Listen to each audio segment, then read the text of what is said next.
I feel like we're later than ever, but really we're earlier than we have ever been. Well, yeah, because normally it's like a bunch of people are here and then we're waiting on one or two, but now it was just like everybody was like the same amount late, and so everyone just showed up at the same time. So it was pretty much, it is what it is. It's gonna be an odd one to do without Ronnie, but I think it'll be similar to that one from 2 weeks ago where we didn't have Ronnie. So um wait, everyone, just speak into your mics real quick. I want to make sure that our PNG things are working. Okay. I always forget that Oz does the like Grinch face. Oh,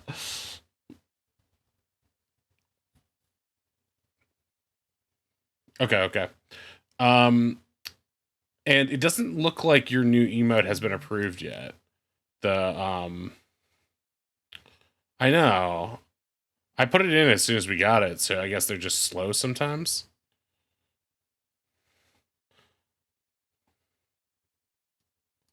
Oh, sure, yeah, we could use it there too, but that means not everyone will be able to see it. But I mean, it should be within the next 6 hours, I think. It just didn't. Normally, it takes like within a day to 36 hours. I thought it would be done by now because the others. Oh, but the new Finn one did come through.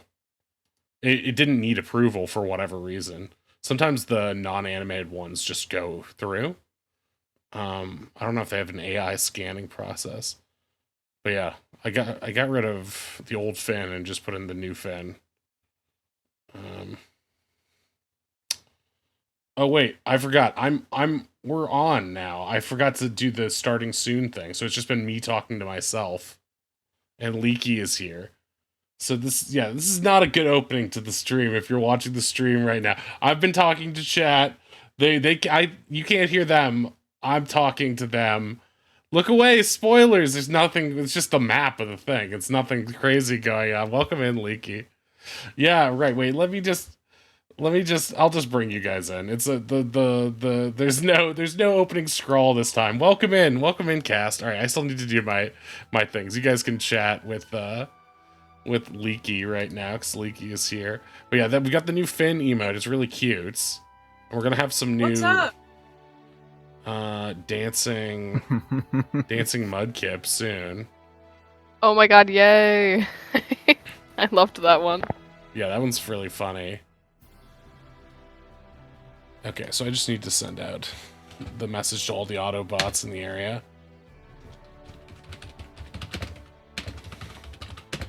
Yeah, I'm just a little bit sleepy today because I had that audition earlier today, and I've been up since then, and I was just stressed all week about it. So I've been I've been like, just that's another reason I was picking on Ink and Prof earlier on different streams, because I'm like, oh right, when I'm super stressed, I was telling Oddish this the other day. Oh, when I'm super stressed, I just randomly pick on people, and I didn't realize that until recently. So my apologies for that if you got picked on this week. And apologies to Ink for not being able to find the Cinderella meme that I thought captured your texting energy. It's like a picture of Cinderella with like back off hands and being like, let's get one thing straight. I can do whatever the fuck I want. Like Disney's Cinderella. I saw it like 10 years ago, so I assume it's not a popular meme, but I was like, this is both Finn and the way Ink texts via when she's joking. Not when you're being serious, but you're like, that's where we cross over. That's where you cross over. That's the crossover line right there. Okay. That's how the best D&D characters are made, right? It's taking your personality and compartmentalizing one aspect. Yeah, kind of. And I feel like that's how good sitcom characters are made too. Oh, okay. Okay, so so this is the new emote we're gonna get. I'm gonna show you guys for better Twitch TV purposes. This is the new one. Owlbear just sent it to me. So this is our new squishy boy. That looks so cool. It's our new squishy I boy. love him. Owl, what is the name of this mudkip? Squish Kip. I have not named him. He simply wobbles. Name him. Splorker. Splorkito. It should be in our Better Twitch TV family now. Yep, it is. His name is Bobbles, not quite Bob, and not quite Wobble. Bubbles. So if you use Better Twitch TV, So you it has can been use decreed. that. Also have some other fun ones in there too. I love that Ice Cube Rage one too. That one's fun. Okay, let's send this out to all the D&D fams in the area. How's the music? Is it too loud? Anyone out there? No, yeah. Bobbles. Bubbles. Mr. Bubbles!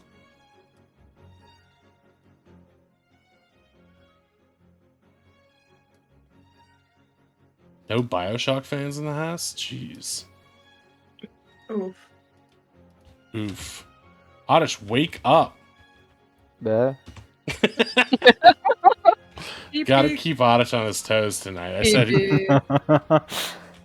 I have rested for too long. Time to come back. it's time to go back to Titanic.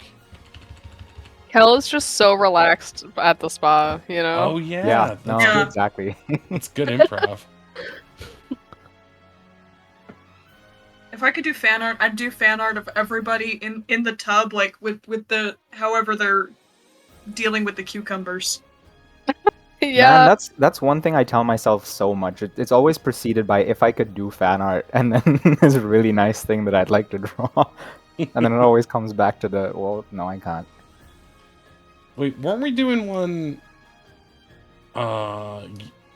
earlier, Ink? Some sort of thing that would be like a cartoon of the We were saying characters? if streaming was a thing in this world, Oz versus Finn. Oh like yeah! streaming.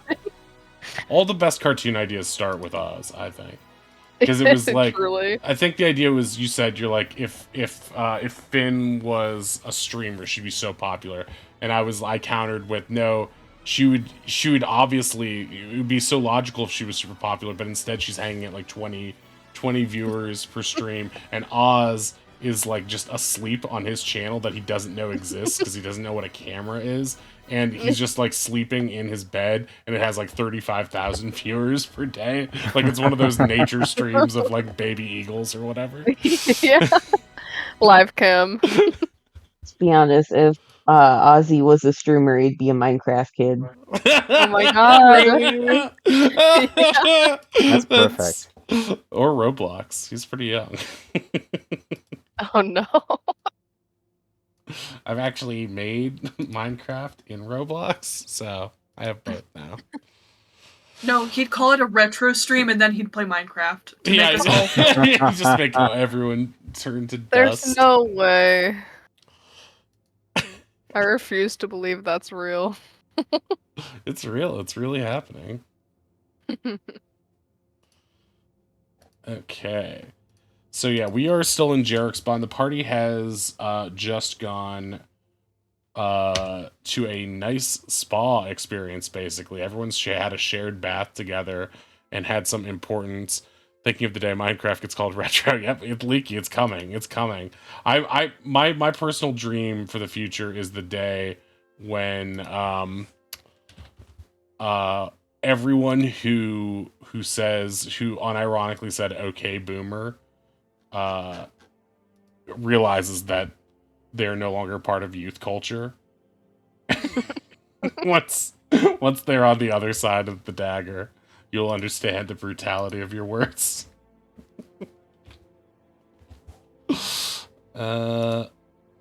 Okay. But yeah, the party's been... I unironically say, okay, boom. Yeah, but your cat's name is Boomer. That's not the same thing. Exactly. I'm specifically thinking about our old coworkers. Oddish. That's where my spike comes from. who would, no matter what I said, I'm like, that's not actually how things work. And they'd be like, okay, boomer. And then they'd all laugh at me. And I'd be like, God damn it. You guys still are wake up in the middle of the definitively night. wrong. In cold sweats.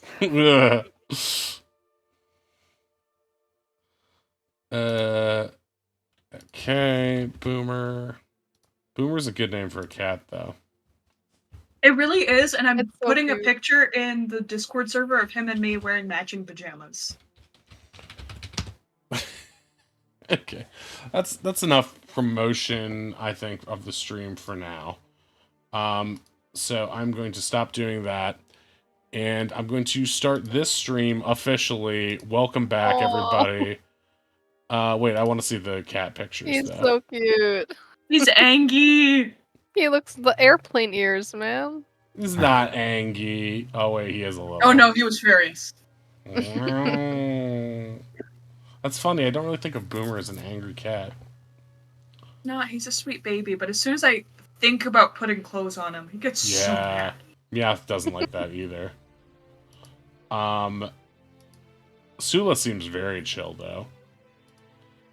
She is chill, and then like the sass button just activates when you least expect it. If anyone hasn't seen Ink's cat, very photogenic. Check out that Instagram for cat pics. All right, so Oddish is sleepy. We're gonna try to wake him up with a rousing intro. Oddish has been doing all sorts of crazy stuff. We're down Ronnie this week, aka Ree. Ree isn't here because she's doing some work stuff, so I'll be doing Ronnie for today.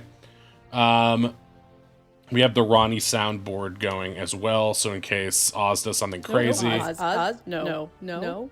Hang on. Just hang on. we have that. I don't know about that. We have 4 things that Ronnie can say, so that's good to go. All right, so hello and welcome to Wrath of the Godkin, the D&D campaign where you're simultaneously in debt and the richest gang in town. Not sure how that works. Say hello to Ronnie, the bugbear fighter, not here, Waylon, the human paladin, Oz, the Kenku wizard, Kelken, the furbolg druid, and Affinity, the tiefling bard. Our heroes are experts at getting themselves into trouble, but before they do exactly that, let's remind you viewers at home what happened previously on Wrath of the Godkin. So last time, a booby nun tried to get Kelken to open his pants and dump out his wallet. But Finn and Wei refused to let him donate to her charitable cause. Finn inadvertently started a bar fight. That's true, that did happen. Then the party reconvened with their NPC sidekicks outside, where Polly shared her concerns that Captain Horatio was acting kind of shady ever since they landed in the city. The party killed time by scoping out the businesses along the riverside, then met up with a bank auditor, Violetta DeCaffrey, at Courtly Credit, the bank. Violetta told them that they owed 30,000 gold in debt because of their interference with the Firebeard Brigade, the pirate group in charge of the city. Everyone was pissed until she revealed that the value of the solid gold statue that they brought with them was 100,000 gold, meaning they currently had a surplus of 70,000 gold, which made them noblesse de la mer, aka local royalty. She told them that they could start a guild if they wanted to, but they'd need to jump through a few bureaucratic hoops to do so. So then the party used their newfound wealth and acclaim to score some rooms at the Yoho Chateau, the ritziest hotel in town. The concierge treated them to a shared bubble bath with scented shampoos, blossom shampoos, where they relaxed, cleaned up, and considered their futures. Now, before we get started, just a reminder, you can donate to change the outcome of the game. Under my face, there are some donation things there. And the rewards are listed right there where I pointed. So here we go. So we're fresh out of the bath, and the party has reconvened downstairs, newly redressed in, I guess either their clothes they were wearing or any of their more laid back, leisurely clothes if they had them. I'm wondering, we haven't been shopping yet. What's everybody wearing when they get out of the tub? Are you just putting on your old sweaty clothes again? Maybe there's bathrobes that they can fit you with here. Yeah, I was gonna say Waylon's probably in like the hotel bathrobe. Exactly. With Yo-Ho on an emblem on the thing. You guys are all in matching bathrobes, sitting down to a round table for dinner. Yeah, so you're about to hopefully snack on some savory delights. How's everybody feeling after getting out of that tub from last time? Everyone had some positive thoughts, some relaxation, and some negative thoughts. A few crept into a few people's heads.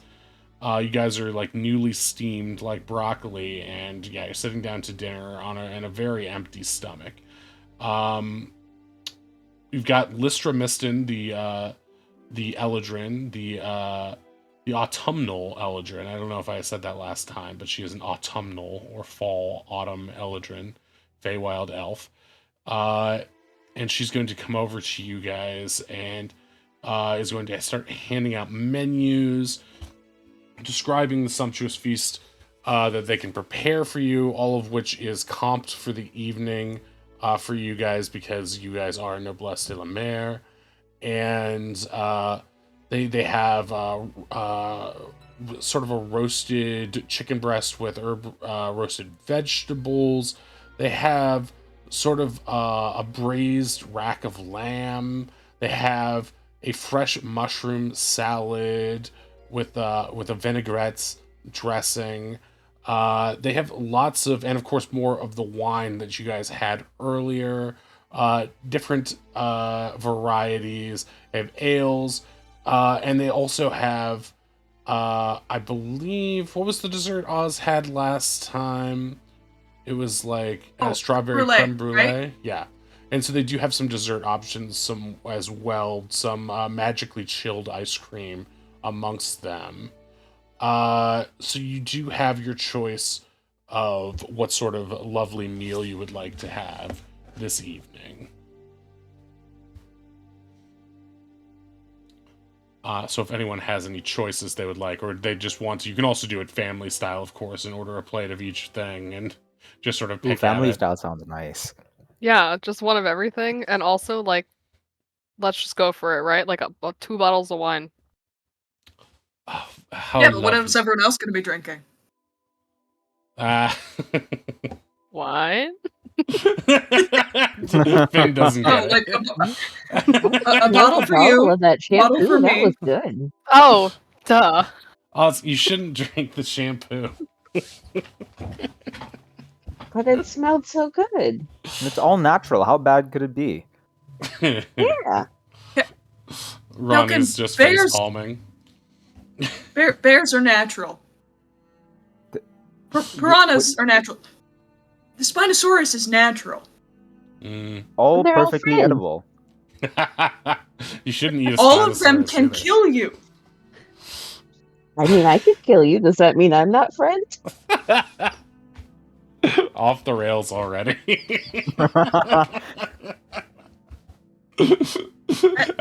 Everyone Alright, sort of everyone. looks around nervously with the threat that Oz could kill them all at any moment. Yes, well, with that in mind, I can get you any drink that you would like. Although the drinks are an additional charge, just so you know. It is only foodstuffs and water that is comped for the evening.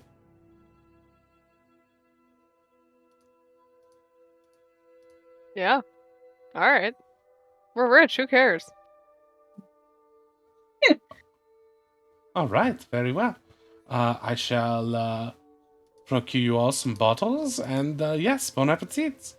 And sure enough, she brings out some food. She brings out, a plate of the chicken, a plate of the lamb, a plate of this mushroom salad, a few of the desserts. They have some a beef stew as well with potatoes and carrots. Everything looks like it's nicely steaming the same way you guys came out of your little hot tub experience. And it's all a delight to your eyes and presented perfectly. Everything with wonderful plating on these silver platters. And you can look across the room and see the Kenku family the Bluebird Kenku family, the Pluck Feathers, are there, and even they seem to be jealous of this feast you have before you, as they're all dining on what looks to be like a very strange specialty dish of insects, some of which are hopping straight off their plate towards yours, as if they too are attracted by the smell of what you guys are eating. Oz stares longingly at the bugs, but looks down at the chicken on his plate. Ronnie's going to try to discreetly grab a grasshopper that leapt your way and sneak it to you. Oz will not so discreetly enjoy the grasshopper. Eating it straight out of Ronnie's paw. Yep. Okay, so yeah, you guys are free to converse here if you would like to, but for the rest of the evening, yeah, you will be just resting up. So Lister's going to bring out some more alcohol for you all, and yeah, a couple bottles of this drink that you got before, this Evermead wine, and Is it like a red or a white? It is- Yeah, it- give us. it is a dark red, which has sort of like a nearly like a very oxidized blood red wine, almost vampiric in color, and it has a just sort of a low red berry taste with a bit of woodiness to it. It's not a sweet floral wine. It is like a low uniform one note dark cherry sort of flavor that makes it feel like it is almost to the point where it has a consistency and a thoroughness of intent that it almost feels like it could be a meal all in itself, in the same way a Guinness almost could be. And so if not for its incredibly strong intoxicating effect, it is quite potent. Yeah, it might just be, it would be a delicious treat even without the intoxicating effect. But yeah, after if you guys could, I'd like you all to, whoever's drinking, make some con saves at this point. I'd like to take a tentative sip to see how Certainly. how it will go down. Instantly drunk.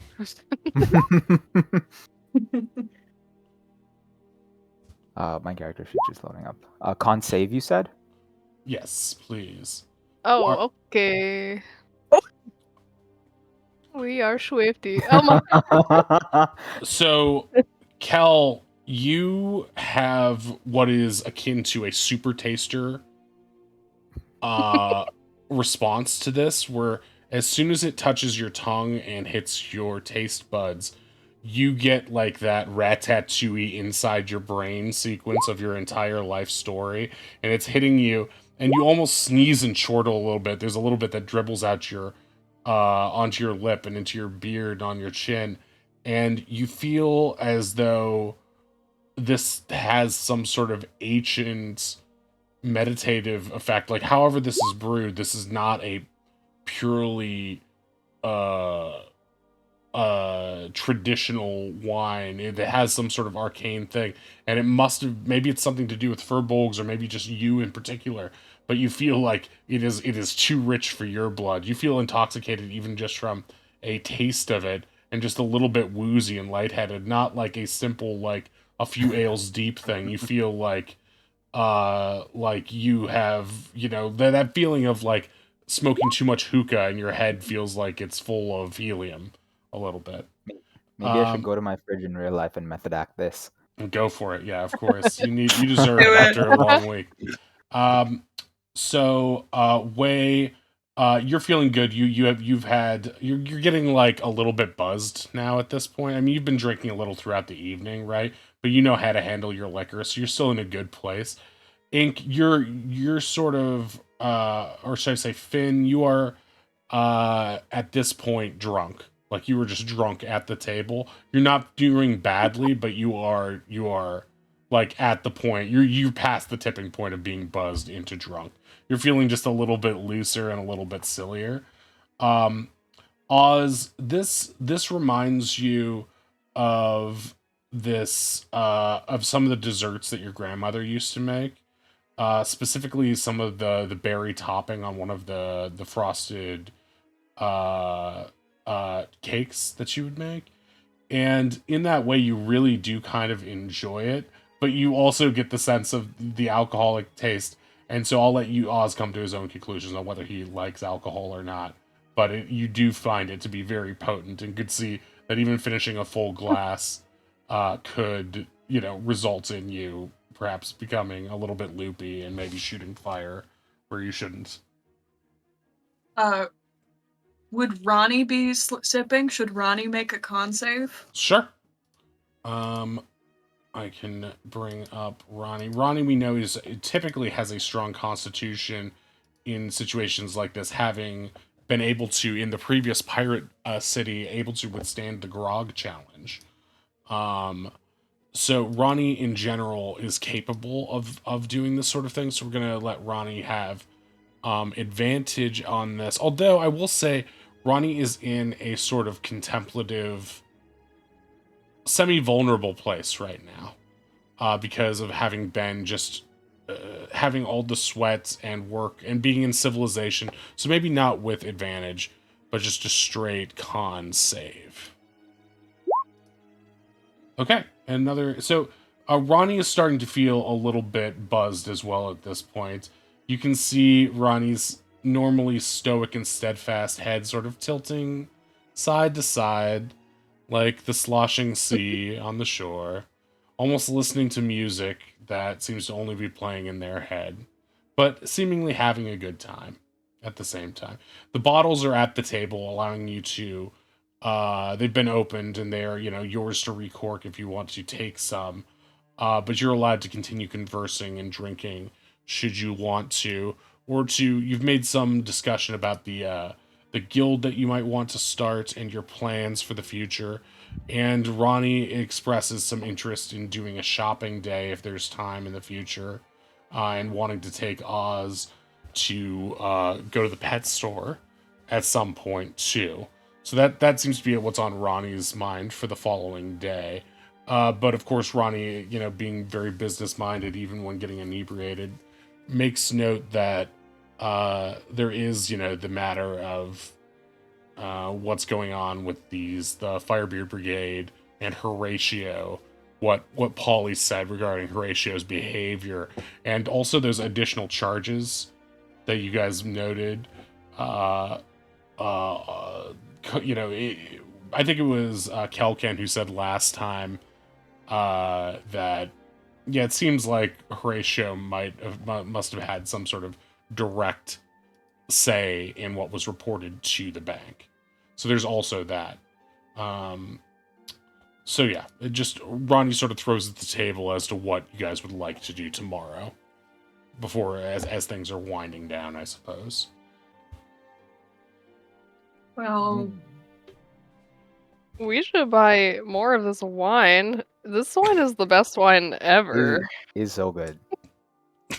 There's still about 2.5 bottles remaining at the table. So, like, the more you drink, the better you feel. Is that how this works? Yeah. Oh, yes. Alright. And he just reaches for another bottle. Maybe we should not buy a ton of stuff because the money they gave us feels kind of fake, and I feel like it's gonna be gone really soon. Well, then maybe we should just make some more. It's not that hard. Money shmoney. Oddish, are you still drinking the Evermead that gave you that strong reaction, or are you trying some other beverage? I'll try another bottle. Okay, great. Make a they're gonna bring out sort of a sweeter, lighter white Riesling. Or unless you want to switch from wine to something else. I mean, you can make a choice too. I assume you have some sort of preference just based on where you're from. I think Kel has been, all of us kind of feel that Wei and Finn are the alcohol experts, so I think I'm gonna defer to their judgment. I'm gonna be like, what do you guys think I should have? I'll do whatever you say. Ooh, maybe they have like some of those fancy cocktails. Cocktail sounds good. Yes. Okay. I mean, if you want to get really fucked up, you always want to drink a dwarven ale. One dwarven ale, please. Ah, yes, very good. And she quickly goes and gets you a bottle of ale.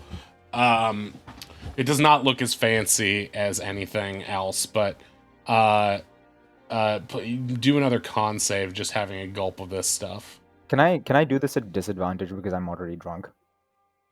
I would say that is, yeah, that's fair. After your previous experience, you would be a little bit loose. It's just this, since it's dwarven ale, it's not going to be quite as potent as the last thing. But yeah, if you would like to do so at disadvantage, that's your RP choice. 11. Oh, interesting. Well, All right, so you are basically wasted now. This stuff, even Yeah. after one gulp, it's having this weird, like, IPA meets other flavor effect in your brain where everything starts to feel like your tongue has been pickled. It's a weird mix of, like, licorice and chocolates and pickles, and you start to lose focus on what the conversation is as your sight begins to blur a little bit. I think I'm just slowly sliding under the water. Waylon is explaining to Kel that the blander the label, the better the ale is, because dwarves don't like to share the good stuff. They'll sell all the shitty stuff with the fancy label, but the good stuff, they don't want nobody to know about. Oh, that's so smart. Man, you're so smart. So smart. So smart. Thanks, Matt. Are you okay? Just blowing bubbles.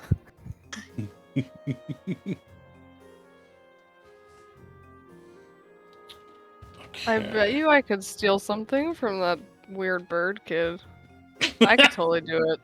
Are you referring to Oz or the weird Or giant the one that bird can kid? cast. The one Yeah. on our table that can cast fireball, or the one over there? No, the big one. Maybe wait until tomorrow. No, this is the perfect opportunity. Okay, so you're going to try to steal something from this. Yeah. Okay, so basically you are in a room that you're basically eating at the side of the lobby of this hotel. So the people who are around you right now are your party, Lystra behind the counter, and the family sitting like maybe 10 feet away from you guys at this little round table. So you don't have a lot of cover right now in terms of so you're gonna have to figure out an angle on this if you're gonna get close enough to this guy. Okay. That's okay. I got this. Okay, Yeah, I'm gonna great. walk up. He's wearing a hat, right? Okay. Yeah, he's I'm just wearing gonna walk sort up. of like a fancy. Oh, it's almost like a baby's bonnet. Is wearing a hat. Okay. I'm just gonna walk up and say, "Hey, I just had to let you know that I love your hat." He's And then I'm going gonna to try to take something from his pocket. make a persuasion, or actually make a just a straight charisma check with your initial approach, because you are quite drunk. Okay, so you're not. You can tell you're a little inebriated, but you seem nice. You're a pretty lady. He's going to be like, he looks at you, and he looks at his hat and he blushes a little, even through the feathers. And then he looks to his mom and says, "Mom, who's this? Is this a friend of yours?"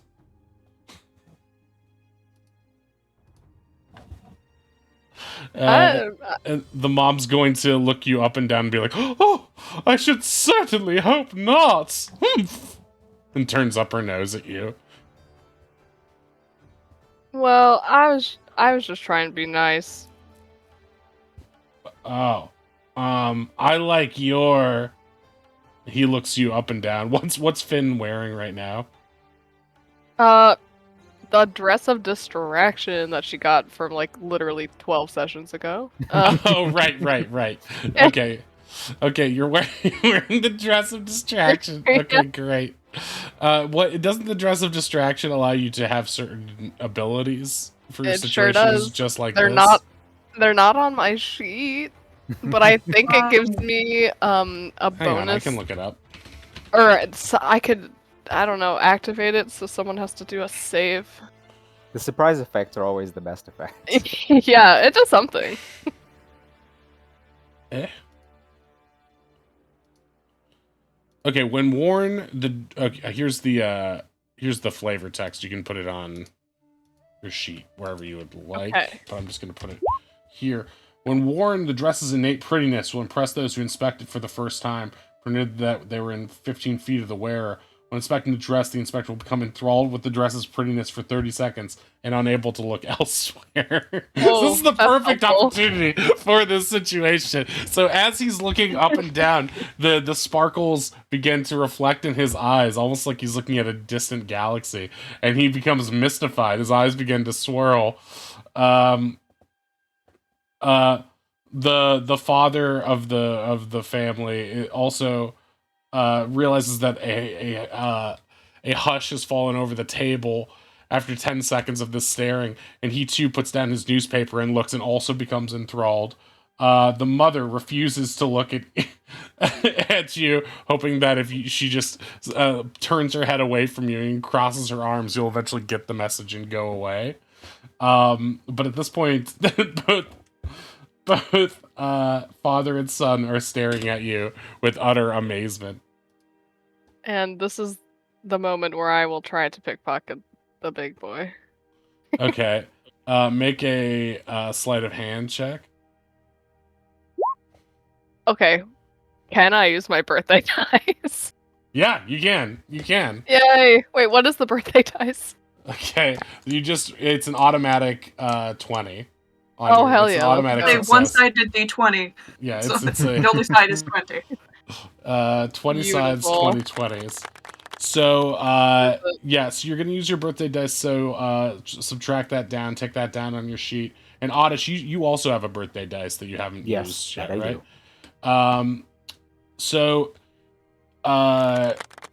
so you succeed on this. They're both enthralled, and you reach into his, the pouch on his... It looks like you're just leaning forward on the table to give him a better look, but your fingers dangle into his vest pocket, and he even though it looks like he's just sort of wearing like a baby onesie, these pockets actually do have things in them, and you're able to procure a small jingling coin purse from that, and pocket it away without anyone seeing.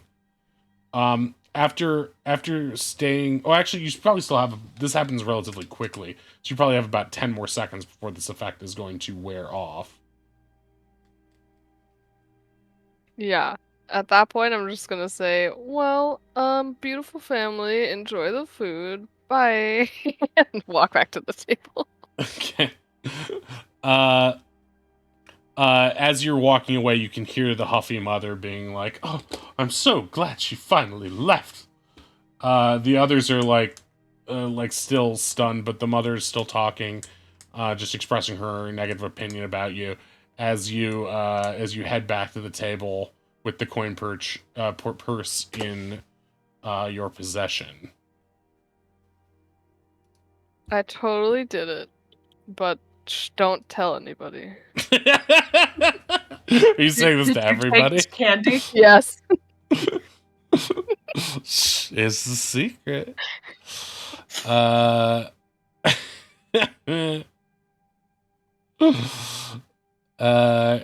how's everyone else reacting to the fact that she successfully pickpocketed this person in broad daylight? Oh, Waylon's just rolling his eyes like, there goes Finn again. Kelken, how do you respond to the successful attempt after the not so successful one on you? Yeah, I was super worried that it was gonna turn out like it did earlier in the day, and that would have been a problem. But it all worked out fine. Listen, they call it liquid courage for a reason. Ooh, should I try? Try what? What you just did, it looks so cool. Yeah, cool. you should totally do that. I should try, right? Right, Ronnie's, well, you should try to. Ronnie's going to shake their head out of their stupor for a second and be like, no, I don't think we should be robbing people, and I don't think, Kel, Uh, here, try and pickpocket me. But you're not wearing any clothes. Where are you keeping your stuff? I'm wearing a bathrobe with pockets, Oh. and I've Uh, got a room key in my in this pocket. Shows him the pocket. Now try and take it out of this pocket. No other pockets. okay. Wait. There's like this really cool thing behind you. I need you to turn around real quick. make a deception Who's check. gonna humor him? Deception. Oh my Natural god. 20. What? He says it in such a mumbly manner and points. You're not really sure if he started yet, so you just like casually look behind you and see. And then I will. You and then see I will attempt to Lystra pouring you some water as she realizes the party is getting really wasted. Lystra smiles at you politely as she pours you a glass. Yeah. And then I'm gonna use that moment to try and. Is it a sleight of hand check? Yeah, this will be a sleight of hand check to try to take the key. Oh baby. Okay. You easily pluck it before he can turn around. I am so good at this. Unbelievable.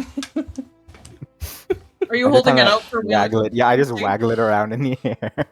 As you turn Oh, look at back, you that, see Kel. him. You see him holding it in his hands like no problem. Might just have a career in casinoing. I told you we could do it. If you guys are bring me along, I promise you're not gonna regret it. Whenever you guys are running something, I got you. I blend in, right? I'm tall, I'm blue. That's perfect for something. Yeah, and I'm short and pink. We're the least suspectable people. Exactly. You hear Lystra loudly humming as she pours everyone water, as if to say, "I don't hear this. I don't hear this. I don't hear this." I'm sure that there's a some kind of something we could run with the three of us. That sounds like a great idea. And even if I get the feeling if I wake up and I'm not so keen on it, this is a binding promise right here, okay?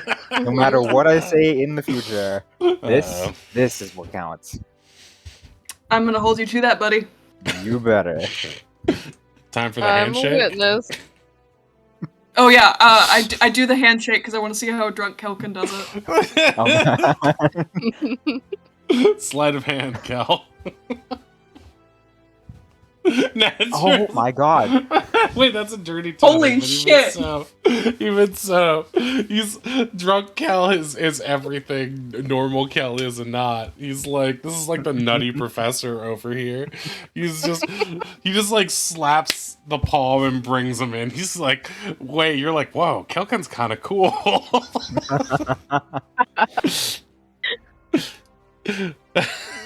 Yeah, we should get you drunk more often. That's a good idea. I'm sure there's no repercussions for drinking this stuff all the time, right? Right. No, you just are fun all the time. Oh my god. You guys seem like so much fun. Yeah, please, next time, yeah. 100% in. I'm gonna remember that. All right, so you guys continue drinking a bit more. After a while, everyone's getting a little too sleepy to carry on, so you take your leftovers, whatever there may be, and head back to your... You guys got a shared room, if I remember correctly, and so you each have your Yeah, like that sounds right. separate little bunks in there, But yeah, you're able to bunk down for the evening, get the benefits of a full rest. I don't think you guys spent many points or anything like that, but if you have, You might have gotten some. Actually, Ronnie might have gotten some imp stab wounds that need to be addressed. So Ronnie's got a cool scar now. let's give Ronnie In the the- benefit of the a long neck. rest. A The neck scar, coolest the place. toughest of scars. Hey, why isn't this? Do.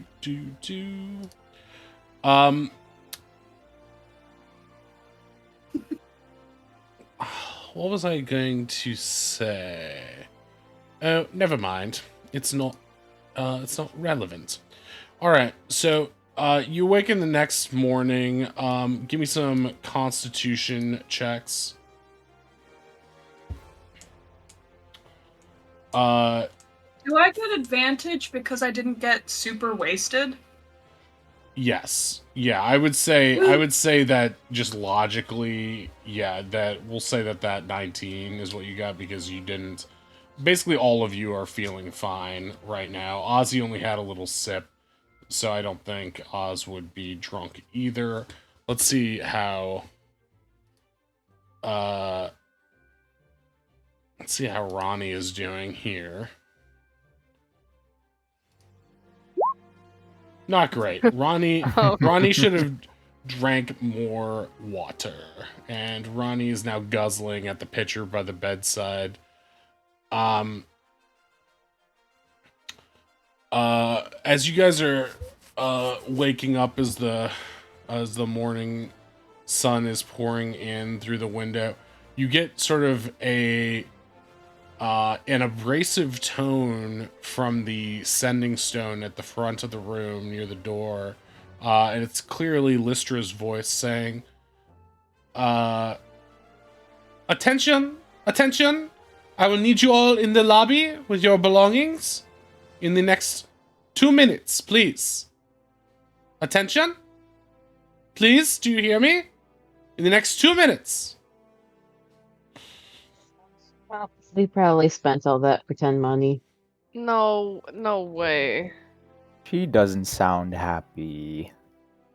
Did you hear how much she was saying the few things she listed the price of? There's no way we still have any of that 60,000 left. Honestly, no. I kind of didn't. Wait, she listed the prices? I have a few things, and those were the less expensive things. Well, we have 2 minutes, and then we can assess the damage, right? Maybe she wants to congratulate us for how cool guests we were, right? Yeah, I like that attitude, buddy. It's okay. This is just like going to a restaurant with my papa. If we leave fast enough, they won't see us. Mm-hmm. I like your dad the more I hear about him. Honestly. While Ozzy looks that way, you remind me of him sometimes. Waylon is touched. Ronnie is hastily and sort of haggardly grabbing their belongings and shuffling everything together and sort of ushering everybody towards the door. Not sure what's up, but just trying to follow orders as best they can.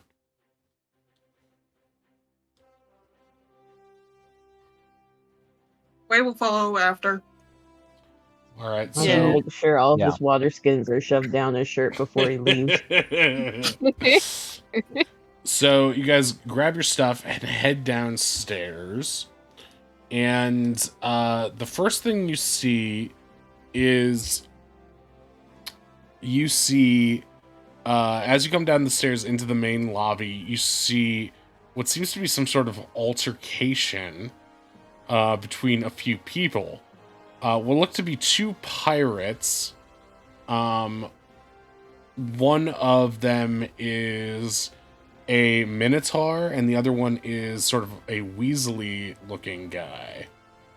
I'd like you guys to make an intelligence check real quick.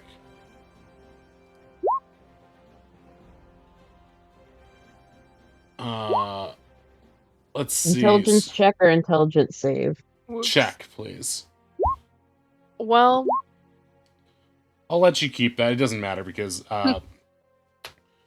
between all of you, you guys are able to remember quickly that this this Minotaur guy and the other guy were two of the guys harassing Finn when you first entered the Seafair Bazaar last time. Just two of the creeps standing over by the darts and like the pool of blood on the ground. And right now they seem to be harassing another lady. And based on the clothing and it appears that this person is Astrid. But they are wearing sort of uncharacteristically wearing their hood up, like their rain hood up, so it is a little bit hard to see. But from behind, and this Minotaur guy is like grabbing what looks to be Astrid and almost lifting them off the ground as their legs kick, like they're gonna do something really aggressive to them. I have a feeling that Ronnie at this point would rush forward and try to intercede.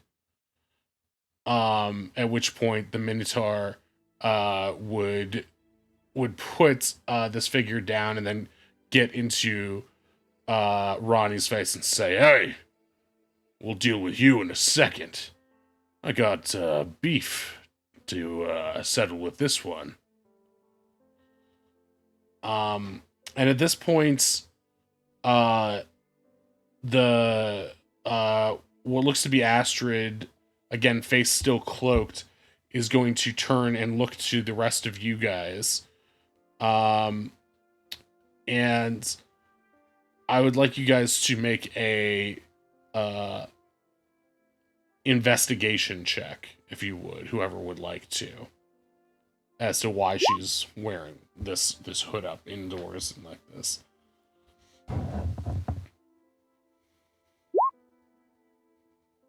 All right, none of you are sure, but she has a wild look in her eyes, something you've never seen before.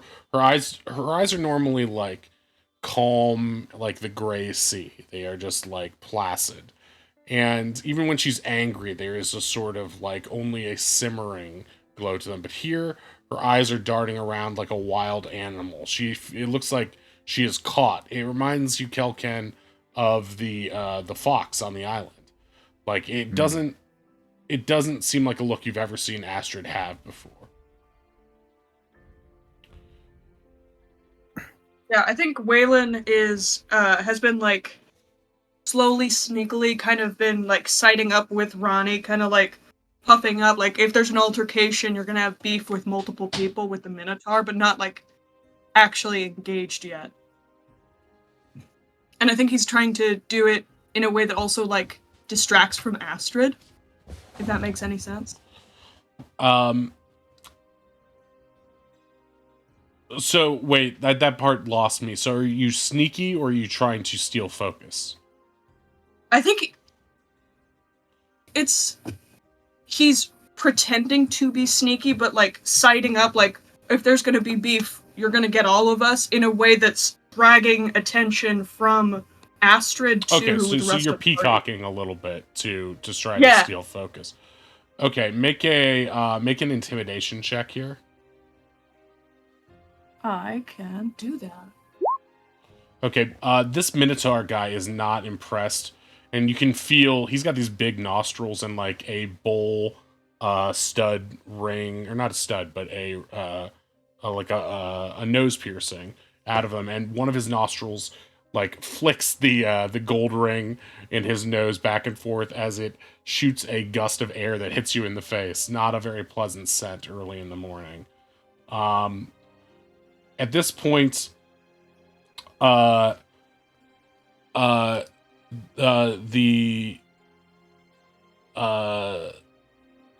person that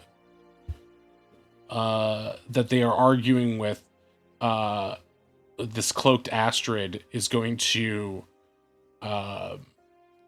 speak up and be like, "Put me down. I got nothing to do with you. Just leave me alone. But again, you see these wild eyes. Everyone, we're in a classy establishment. This isn't the place to do this kind of business. Should I call security? Maybe. I don't think they'll be very happy about what you're doing. We are security. Yes, please listen to him. This is not why I wish to speak with you or call you down here. This is unrelated, please. This is not the way. We can settle this all at the bank. It's got nothing to do with the bank. This little one is a liar and a cheat. And he's going to grab at Astrid's face covering, this like little like sort of like ninja nose mask type thing, and pull it down. And you're going to see what is unmistakably the same face as the nun that you met before in the Seafair Bazaar. Yeah, all interest in Waylon's face of like, I'm gonna try and do the right thing, fades. Oh, yeah, that's fine. Cool. Yep, liar and a cheat. Sounds about right. Wait, She earned it. ain't you gonna help me, your old pal Astrid? Yeah, I'm good. I mean, what did you do? This one? Let's just say she's a loose end that still needs tying up. At this point, the person you know as the nun is going to take this moment where Bilkhaven, the Minotaur guy, is looking at you guys, and she's going to stamp on his foot. And he's still holding on to her. He's like, "Ah!" And she sort of like drops this like half bad impression of Astrid that she's doing. And she's like, unhand me, you bullheaded knob. Temper. Maybe it's time we ran you through too, huh? Finish the job on the lot of you. Hey, please, I only wish you to stop all this madness. Take this outside if there is to be any violence.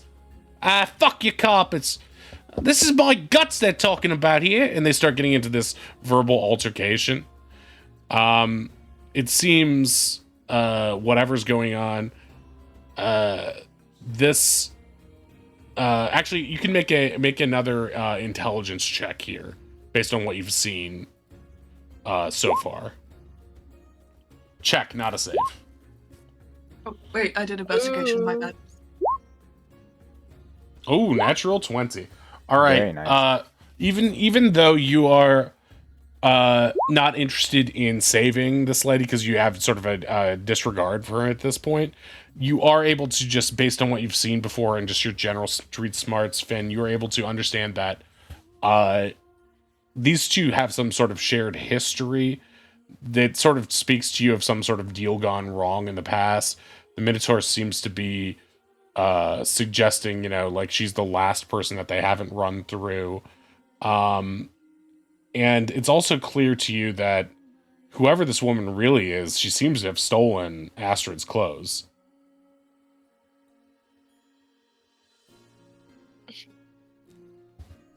Okay. That much, the point about the clothes is clear enough to the rest of you too. And Oz, you sort of get the sense of what's going on here as well.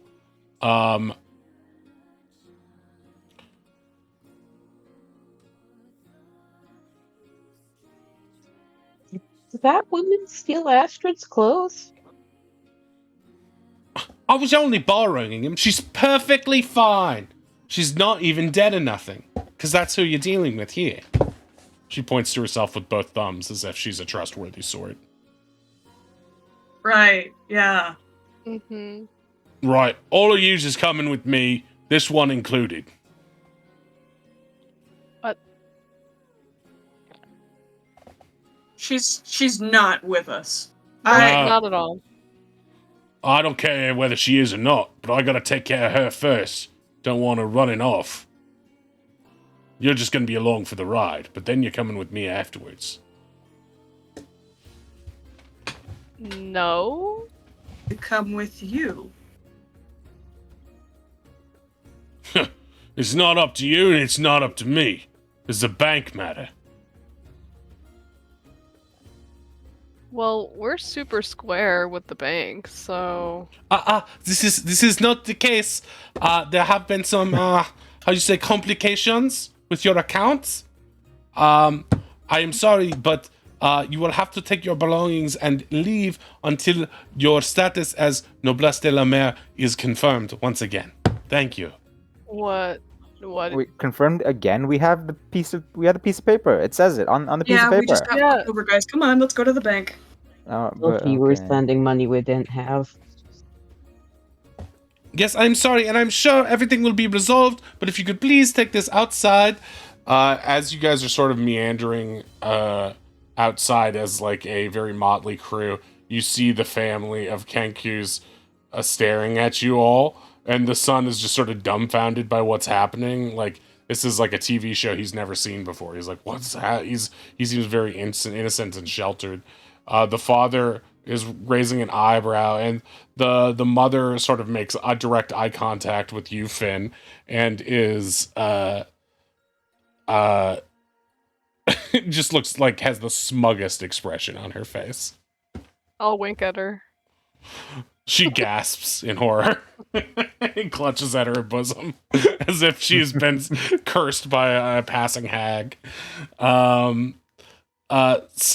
you guys are sort of led outside, past the bodyguard of the establishment, who grabs Ronnie by the shoulder as they pass him, just be like, "Hey, what's going on?" And Ronnie's like, "I'm not really sure. Thanks for the tip on the shampoo, though. It was good." He's like, he gives Ronnie a thumbs up. It's like, "Well, I hope it works out for you." Ronnie's sort of in a state where they're not sure whether to immediately get in a fight with this guy or unsure of what the larger repercussions of that could be. So he's just sort of along with for the ride until the sight that things are actually going to turn violent.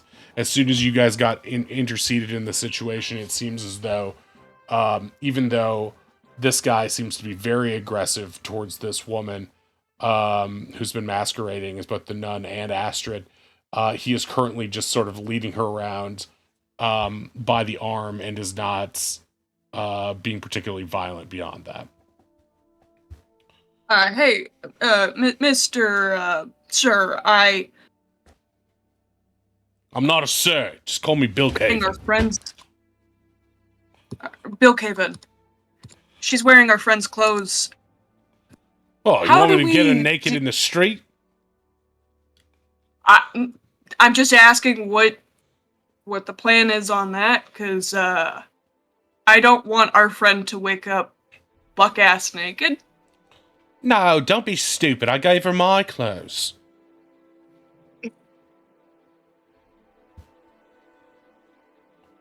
She'll be perfectly dressed, not in the nude one bit.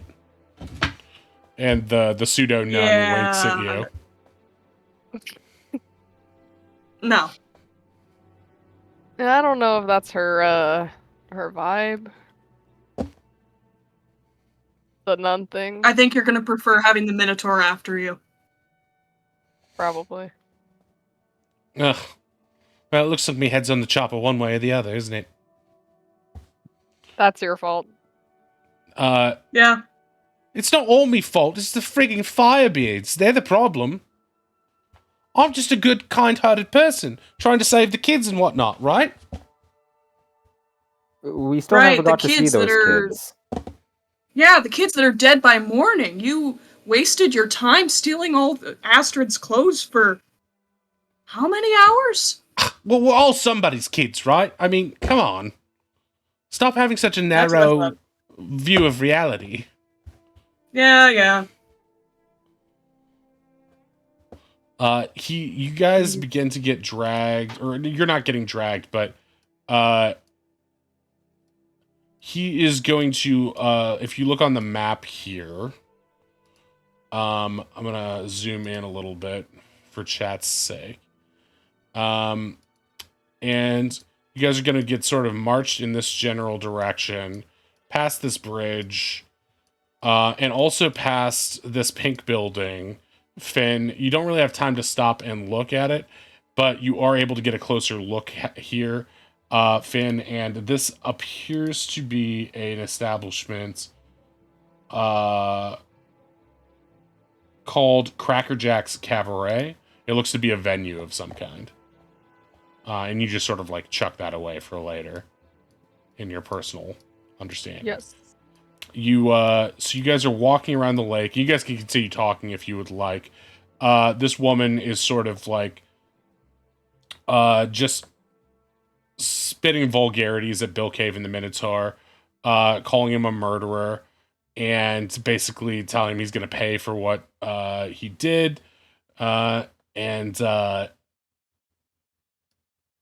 He's just sort of like laughing and sneering and mocking her, and his little weaselly human friend is sort of like giggling, not saying much. But eventually you wind up here in the what looks to be a barracks of some sort, and he leads you all downstairs into what looks to be the jail.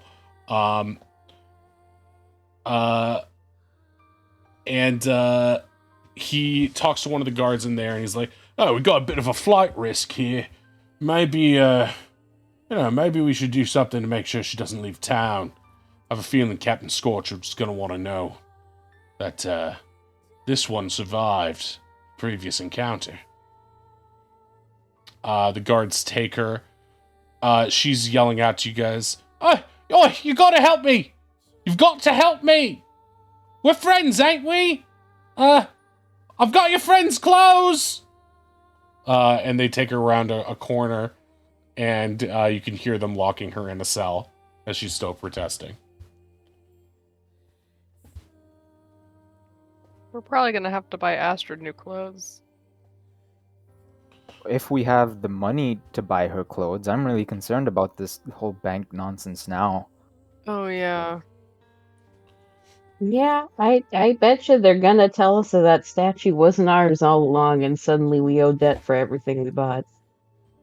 Yeah, that's always how it goes. All right, quit gabbing and start moving. Oh, you're Yeah. escorting us there too. We can go there ourselves. What do you think? We're gonna run away? Never. Hey, finding her was just an added bonus. I'm not sure what she was doing in there, how she got inside. Oh, maybe she pretended she was your friend. Anyway. Yep, you're coming with me. That's what I'm here for, too. Supposed to be taking you to the bank. And he leads you back through the cobblestone district and to the bank proper, and gestures for you to go inside. As we're heading there, Ozzy is whispering to the party, "Okay, my papa warned me about these kinds of scams. If we just always slowly peel off one at a time, we can mostly get away." And oh wait, we're here. Where are we peeling away to? Run. Tiny feet go fast. It wasn't a bad idea, but yeah, you do arrive relatively quickly. And as you enter the building, he's sort of at your rear, he and his friend, and at which point you see a very pissed off looking Violetta DeCaffrey with her arms crossed, staring at you, sneering down her nose with her little librarian glasses. And she snaps her fingers and points directly in front of her like, "You come here right now."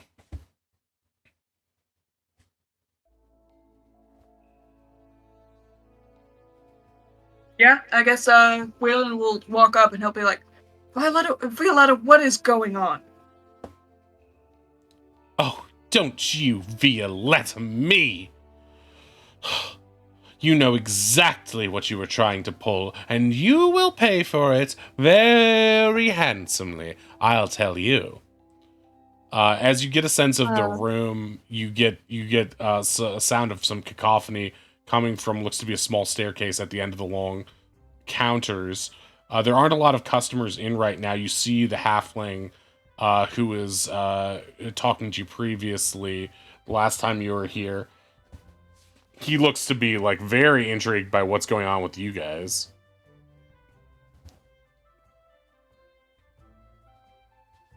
Was someone What? going to say something? Oh. What are you implying exactly? Well, don't make me spit it out. I mean, you're the ones who came up with the whole scheme. Ah, Right, yes, the scheme that we have nothing about, or no knowledge about. Violetta, please, just explain what's going on. We can explain our side of the story. Let's figure this out together. she gestures to her left, past Yorkus, as two other firebeards are bringing up what looks to be a short human with sort of a largish nose, thinning hair, and sort of tiny eyes, sort of like a weak chin too. And they're sort of like pulling him out from this, pulling him upstairs from a place that sort of leads down to a basement area. And as soon as they bring him up to the same floor you guys are on, this little guy points at you lot, and he's like, "That's them! That's the crew what put the spell on me! I'm innocent, I tell you! Take me to Captain Firebeard, I'll prove it myself!" That guy. And the guards drag him out the other door. He says, "How dare you! How dare you trick me like that! You sons of bitches!" And he's pulled outside. Well, Oh, really? Who was that? oh, pretend all you want. But this is bad timing, I'm afraid. It seems your accomplice there just recognized you, thus corroborating the evidence against you. Violetta, I'm gonna pull out my holy symbol. I am a paladin. I can cast Zone of Truth right now. If you want to know the whole thing. Oh, that won't be necessary. I can't believe you think I would believe anything that comes out of your mouth after that. Spells I or can't otherwise. believe anything coming out of your mouth. I have no idea what's going on. What is he an accomplice of? Please, explain it to us. Oh, very well, very well. And the other banker nearby, did he introduce himself to you all? I believe he did previously, didn't he? I think he did, but I do not remember his name. His name is Yorkus Boggett. He's the half. That's Yorkus. Okay. Yeah. And he's going to come over and he's gonna be like, yeah, I'm a little bit curious about this myself.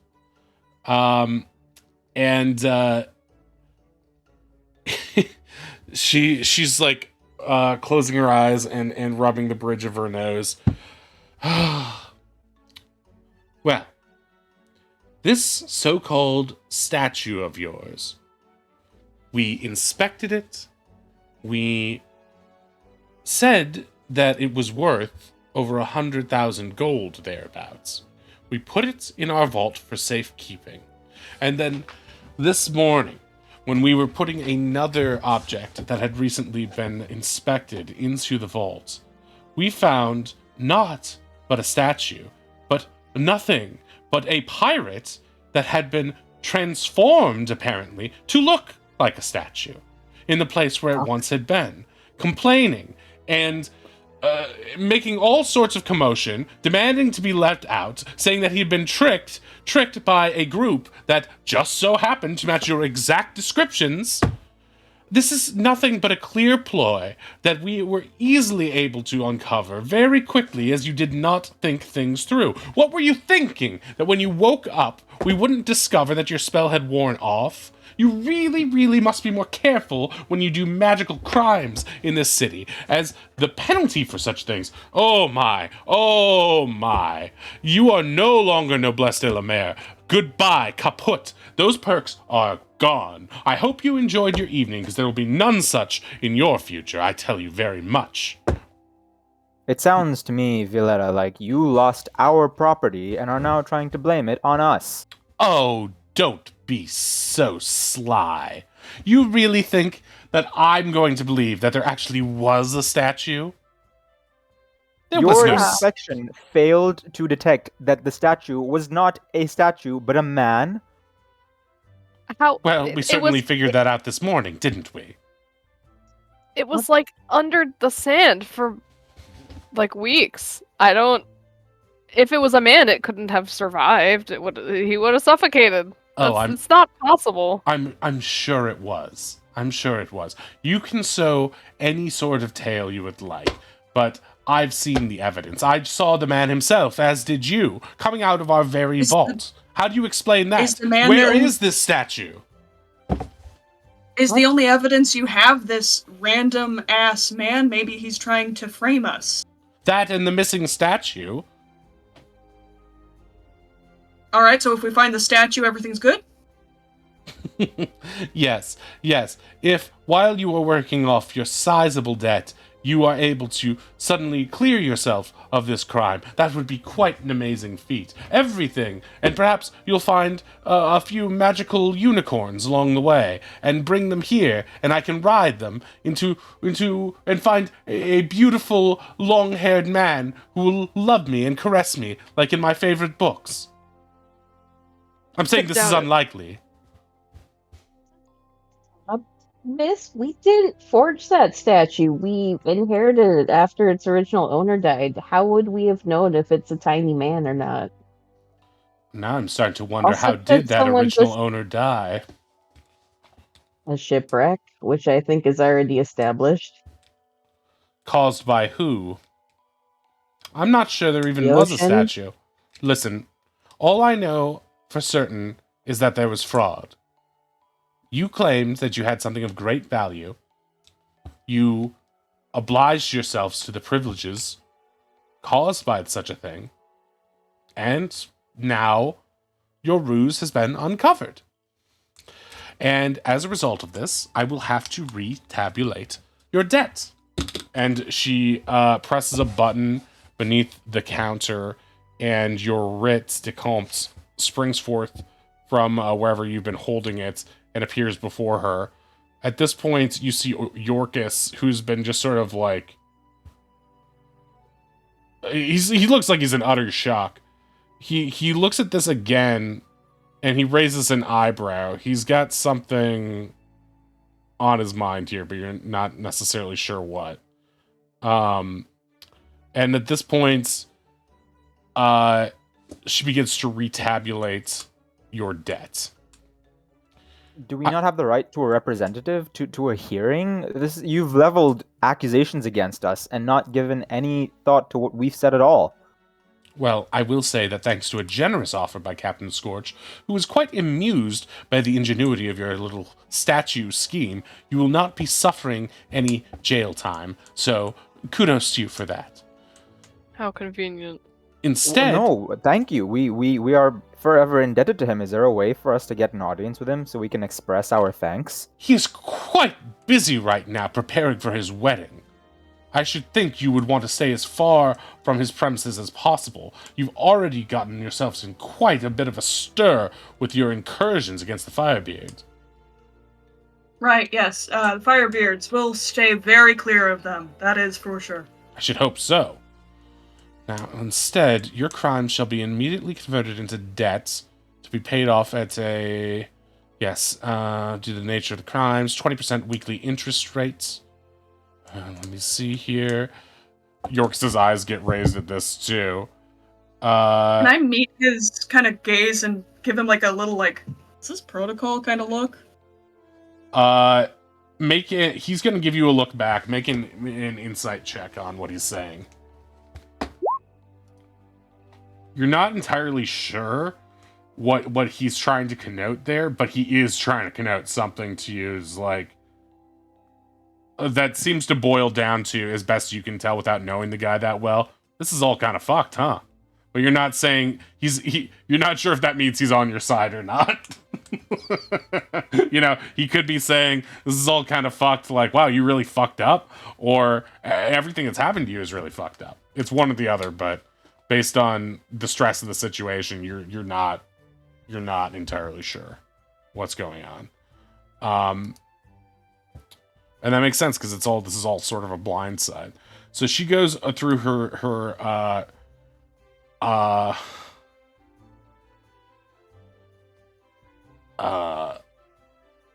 her tabulations again, and she says, this is your new total of your debts, and with 20% weekly interest, and you are not to leave town with unless it is for work purposes, and then only then on a 3 to 5 day maximum trip, and all of your work duties, if you are trying to operate in a way so that you are trying to pay off your debt, will need to be supervised by a member of courtly credit. But here you can see your sum total, and she passes back the paper, which says 100 and 34,691 gold in total. Does your bank have an option to declare bankruptcy by any chance? I should hope not. Instead, we here are a working society and ask that everyone work off their debts. Sorry, could I get that number again? The sum total of our debt. As you look at it,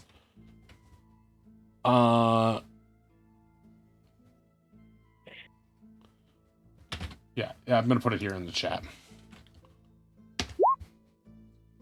Courtesy of Lurkitu, the cameraman. It is a ridiculous sum. One that make an intelligence check. Anyone who's looking at it can make an intelligence check on that.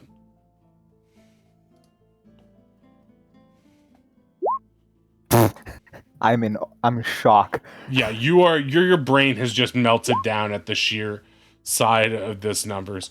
Oz, because of your surprisingly, as we've spoken about before, your surprisingly diligent understanding of money because of your natural desire to want to make money on your adventures and send them back to your family.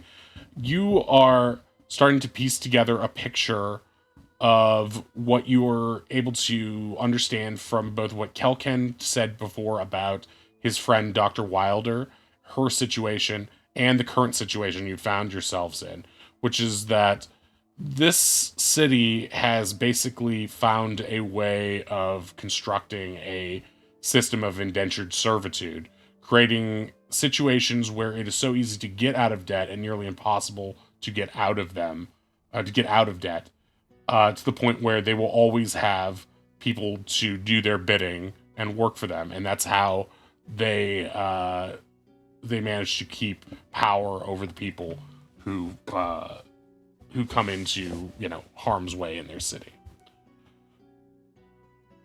Ozzy is staring straight forward. Oh, we're fucked.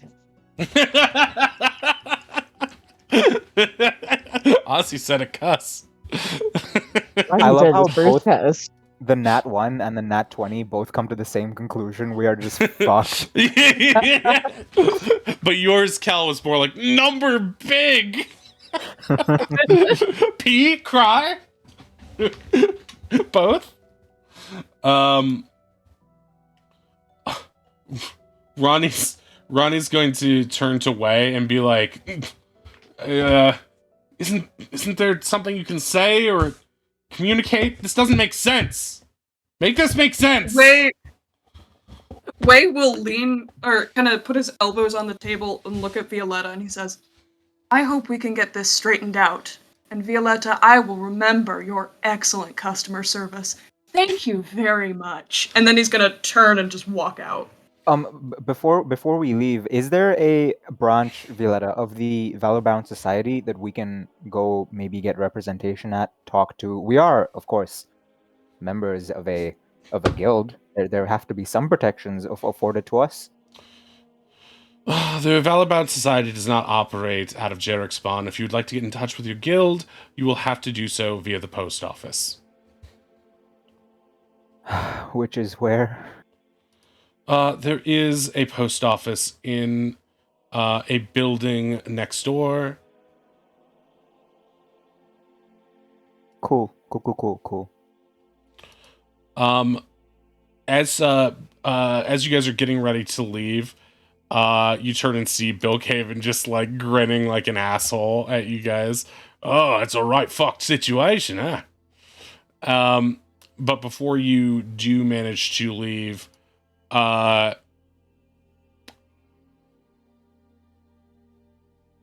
I lost track of my document for a second. Violette is going to inform you that because you all cannot operate, sometimes if you are, she mentions that previously you guys had said that you were interested in starting an adventurers guild because of your massive debt. You won't be able to sign up for the paperwork to become a guild at present until your debt is sorted. However, you will still be able to do adventurers jobs if that is your profession and how you make money in the meantime, and if that's how you want to work off your debt. But if you do leave the city, she will be assigning Yorkus, this guy to her left, the halfling, to watch over you if you should choose to leave. And he sort of turns to her and is like, "What? That's certainly news to me." And he looks at you lot. "You want me with them, not here behind the counter where I'm best?" "Yes. This is Captain Scorch himself said this would be the best course of action." Very, very well. Then, I suppose that's what I'll do. I may not look it, but I can handle myself in a fight fairly decently. I will be there only for supervisory purposes, but yes. If you do plan on leaving, please let me know. It'll just be easier for me to get there, and please don't try to leave the city without letting people know. It can end very violently for our clients that way. I beg of you, for your own safety. If you have our interests at heart so much, why didn't you help us out of that situation before? I wouldn't say that I do, but I am a company man, and if this is my job, then I will see it through. But I can't say that I don't empathize, as it does seem like a very strange situation in a number of ways. And he's going to turn and look at Violetta with like some extra scrutiny here. Waylon notes this. But Could perhaps we could can you speak on elaborate? that later. Okay. Later. Okay.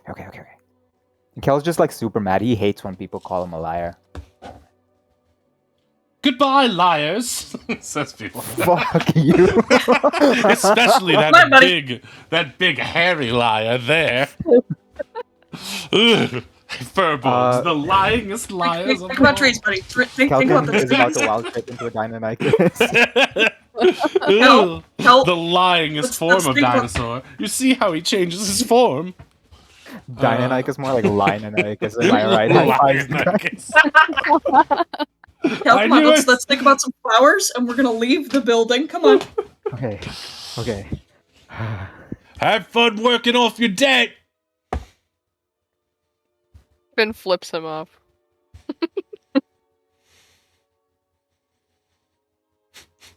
This is what Kel's girlfriend was talking about. Yeah. Yeah. Not my girlfriend, but not important. Yeah.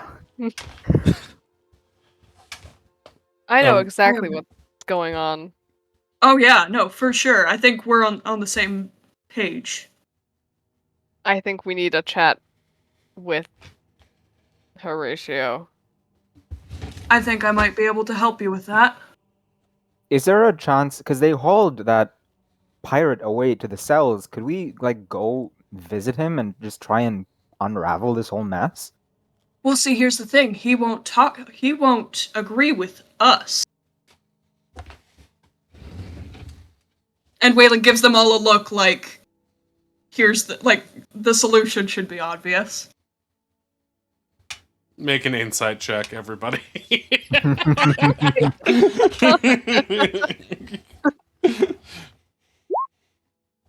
That's history.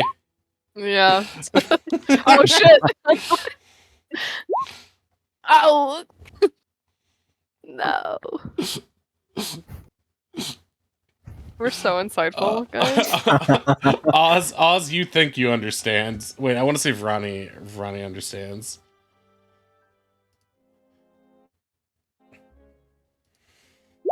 No. Everyone's confused. Oz sort of gets it. You think it has some sort of skullduggery in disguise. But you're not exactly sure. You sort of compulsively tug at your dragon costume and pull it down a little bit as if you're already in disguise. Yeah, Waylon pulls out his necklace, Fabian's necklace of deception. We transform ourselves to look like pirates. Come on, guys. Oh yeah, that again. It worked really well the first time. Wait, Ah. do you think Horatio would see through that trick because we did it to him the first time? I have a little trick of my own for myself, but I don't know We'll see. about the rest of you guys. What I was thinking is, I can give this to somebody. I can disguise myself. Fabian and I, we have a thing. Kel, you transform into a parrot. I have. I Cast also I can out Trace. turn into a different Everybody can humanoid, hide. if you need me to. I have the Turn disguise into a self. I different can what, disguise did you myself. say? I Oh, can you have disguise disguise self too? Twins! Twins. I mean, if you want me to turn into a parrot, I'd love to turn into a parrot too. I mean, that would whichever help the ambiance of the whole thing, but like, dealer's choice. Oh, bird kid with a little parrot. Can you see the plushies now? All I know is that Horatio didn't want to take the statue because he knew, probably, what I think happened is that Scorch could get it back. I think that they stole the statue. Yeah, I think fully you're agree right. with that. We should have kept an eye on it when they were transporting it. It fell into the ocean. That's probably when it happened, right? No, they had it in the bank, remember? Well, Well, they had the fake in the bank, we know that.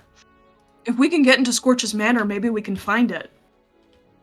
I mean, they could have just dimension doored it out of there and left the other guy in there to pretend he was the statue.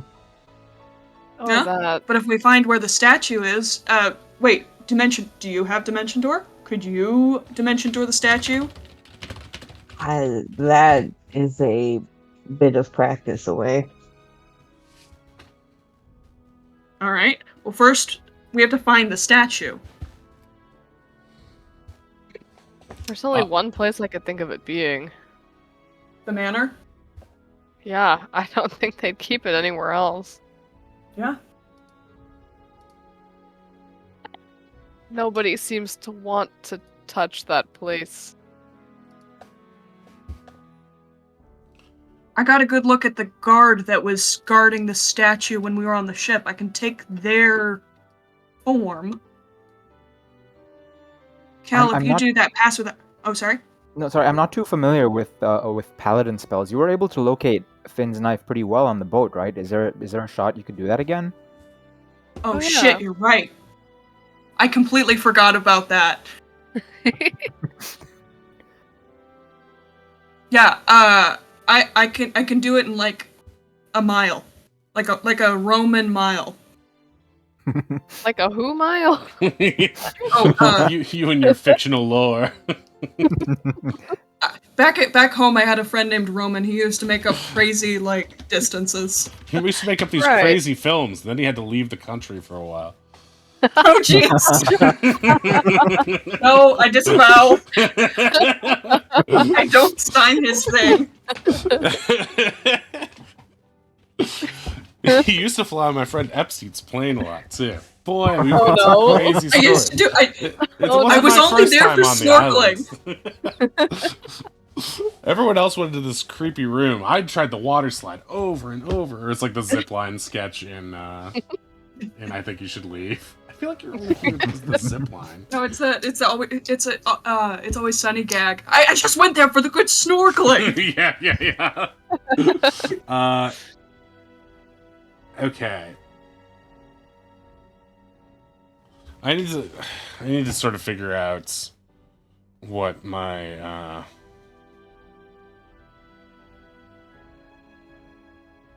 what the distances of things are. I was thinking I would use it once we actually get into the mansion, if that makes your life easier. Well, yeah, I was just thinking that too, because it's like, okay, you already have a presumed point where you would like to search from, so I'm not sure if how long is it? Like up to 10 minutes? Well, Yeah, and is it a it's a second level spell, so I could slot? do it up to 20 minutes. How many spell Well, slots do you have that you could cast? You two. could cast it multiple times, right? So yeah, let's say 1,000 feet. Twisted tail, 1,000 eyes, Eepa. Wait, how many feet are in a mile? Roman mile is 1,000 feet.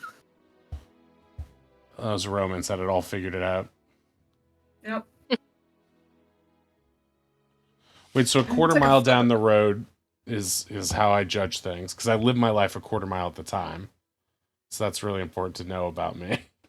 And I care about family and drinking Coronas.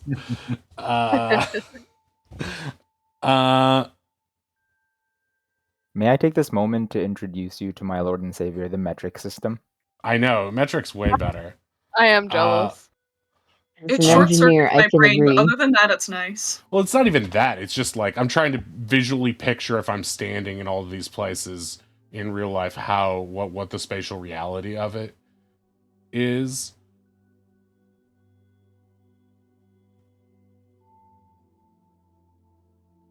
How long does it take to walk a mile? Depends on the person. 15 to 22 minutes on average. Okay.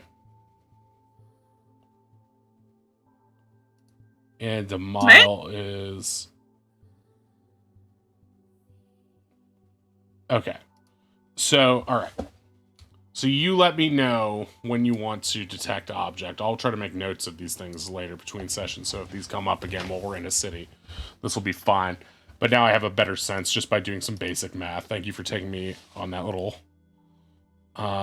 geographical trip. I think it's actually fun. That's the stuff that, as an aside, that's like the stuff that I like did not set out to figure out in the beginning. I'm like, that's too specific. But then I was like, what if we had a calendar and it was easy to figure out what day it was? And that would actually make it a lot easier.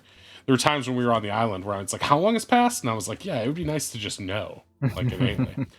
So now we have that.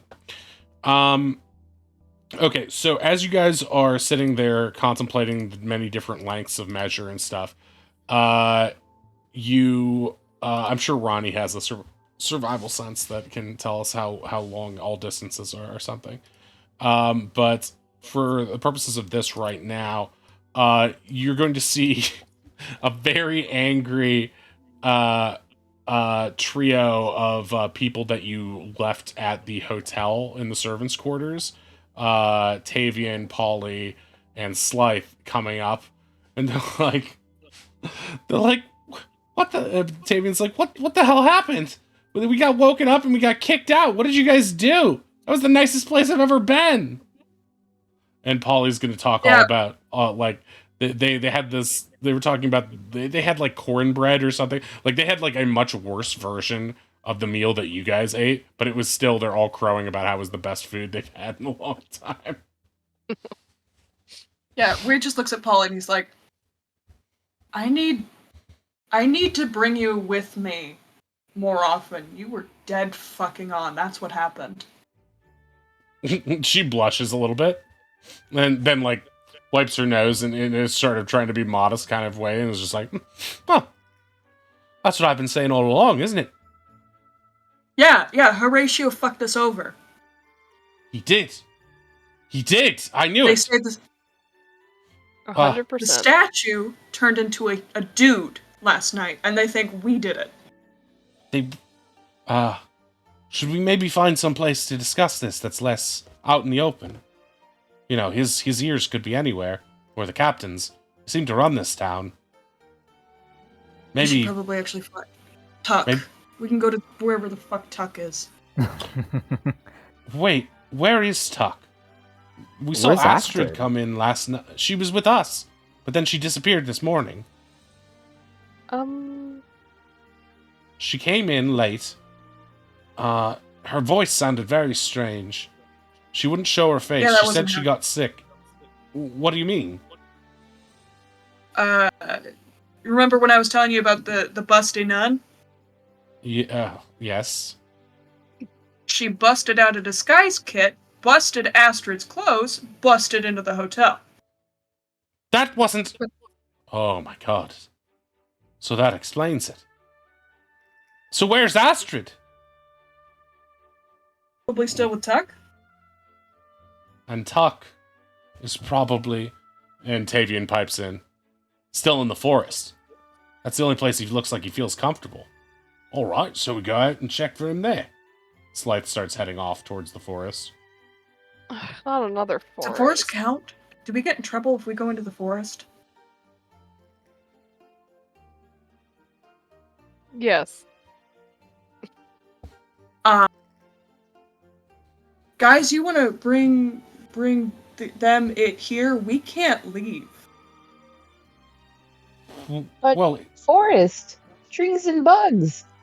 it's not Take quite outside the love. city limits, I don't think. It's just that area right there by the farm. Why? What happens if you try to leave? Violence, apparently. Yeah, a lot of violence.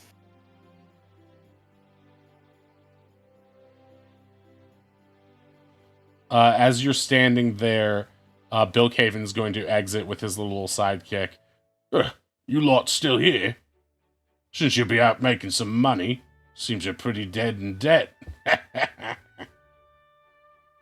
Well, it's kind of hard to get out when we don't know where out is. Do you mind enlightening us?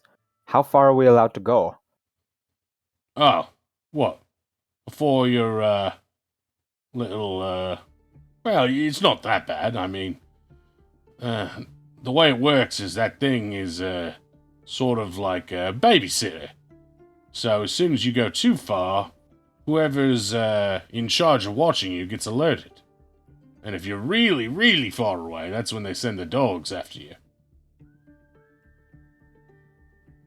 Well, I guess I was kind of hoping to know how far is too far. Like that, the forest. Further than that, like how far can we go before we get sicked? Oh, well, I wouldn't go too deep in that forest, but if you hang around the edges, you should be fine. Just don't go too far out the main road. Once you leave sight of the main buildings, to the west here, then you, well, I mean, I should say it might be fun to chase you down, but, here's a tip. I'm in a jolly mood since, you helped me find that, lady I was chasing. And he starts to make his way this way. Oops, that's you guys. But he starts to go, northwest.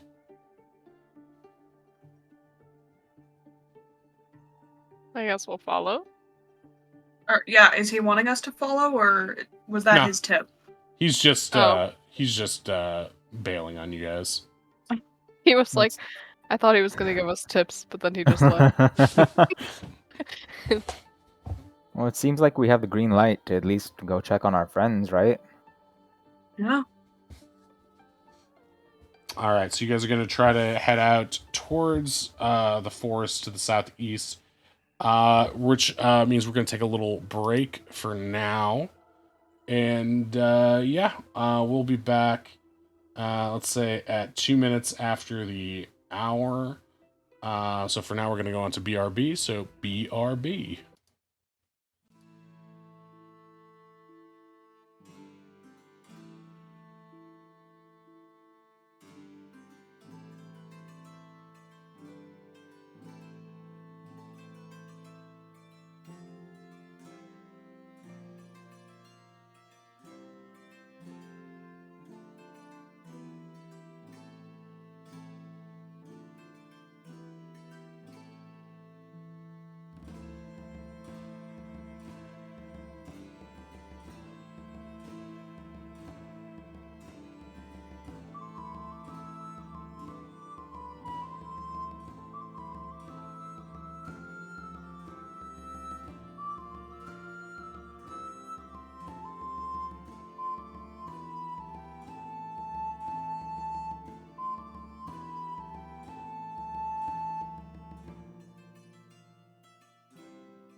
I have a very important announcement to make. If you are watching the stream, welcome in Ashlyn. If you're watching the stream, you can now refresh the stream, and we should have access to the new Mudkip emote. Oh my god. All hail Bubbles. Where is the bubbles? Did we get it? Yep, we got it. Yes! Sure Bubbles. skip. So yeah, he just got approved in the last half hour. Yay!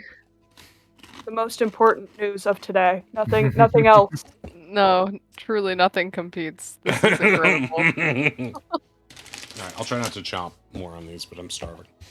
Do it. Okay. So you guys are going to be making your way to the forest in the southeast, and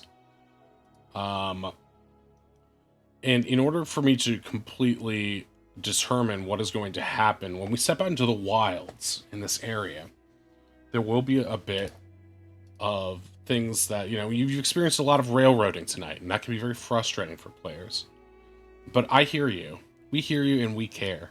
We're sorry. We want you to feel that you do have agency. And the best way to give players agency is to roll for things that are completely out of their control. So right now, I'm going to roll for something. You're not going to know what it means. But you will now have a 1 in 8 chance of things happening. Okay, great. Good things? It's possible. Are there good things? Okay. I Is am it fine like with this. 8 different things, or just one thing out of 8 chances of a It would thing? be interesting to know, wouldn't it?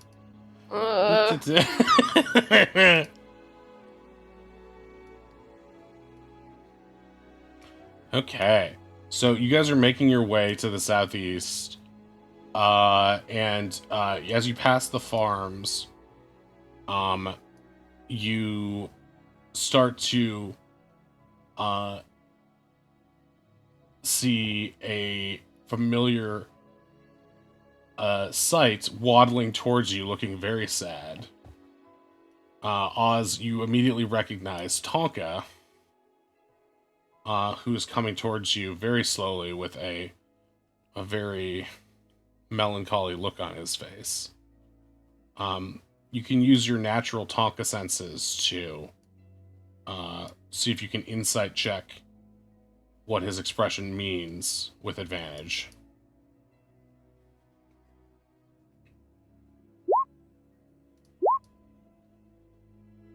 Look, Tonka, know what happened. Did you eat stuff? Tonka looks sad. It's altogether possible.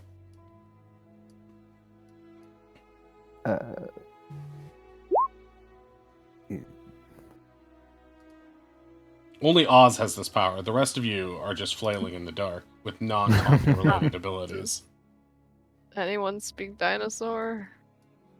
I mean, yes. But, Yeah, right. only once a day for now. Have you spoken dinosaur today? I will speak dinosaur right now. I'll use my speak with animals charge. Okay.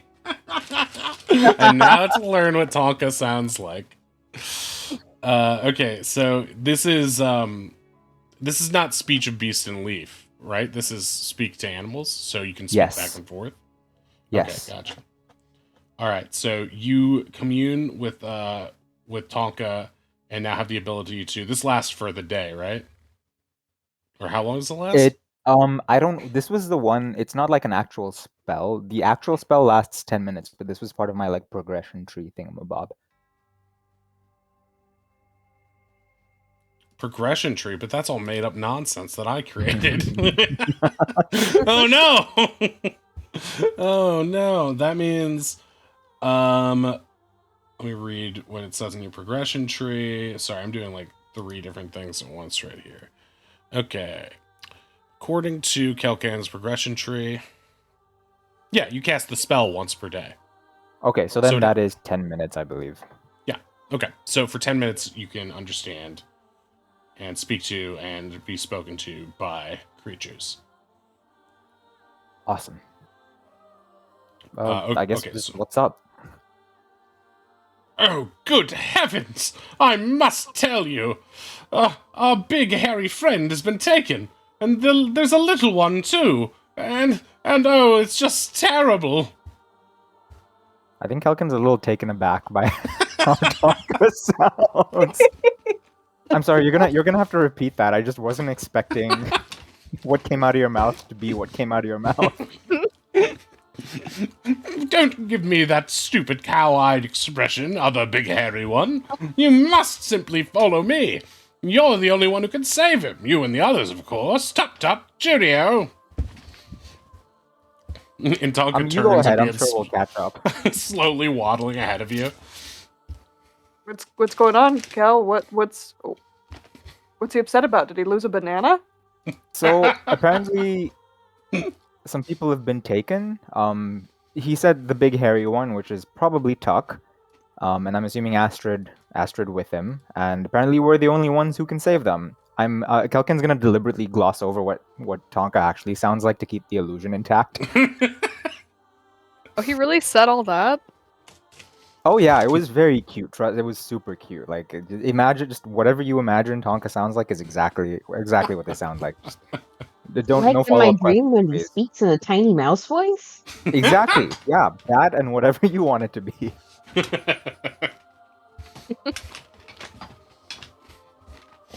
We should probably follow him. I know he's not really going anywhere, but it's more of a respect thing.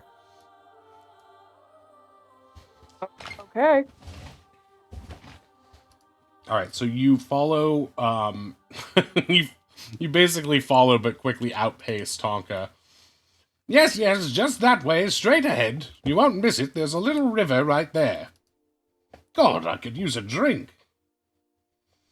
Why won't my feathered friend ever offer me a water skin? Oz, I think you should probably offer Tonka some water more often. I know he loves bananas, but he needs to drink too. But these are my water skins. I sip upon them every day. Oh my god, you haven't been giving him any water at all? Oh no. There's like streams and stuff. Not on the boat there wasn't. What the hell?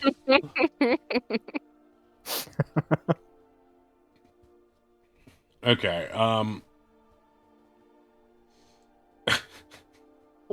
Where are we going? Which forest? The top one or the bottom one? Well, the he said it bottom one. was. Yeah. Okay. Southeast. I'm just just checking. don't worry. You guys will be there soon enough. Okay.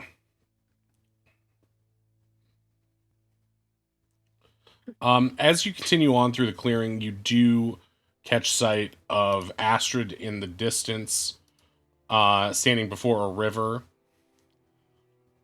She's not saying anything or moving at all. You can get a. I'm sorry. Go ahead.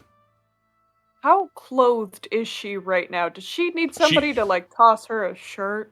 She is dressed as a nun right now.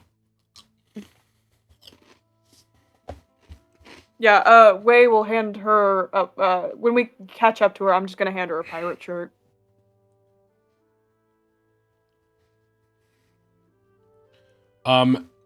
As you are you guys just walking over to her normally? Yeah, I think Finn's gonna step forward and just sort of wave like, "Hey, girl, what are you doing over here?" This story features many hairy men. That's true, Ink. Sorry, just catching up on chat. So you're going to call out to her, and she's going to turn and go and wave her hands like as if to silence you. Oh. I need everybody to make a stealth check.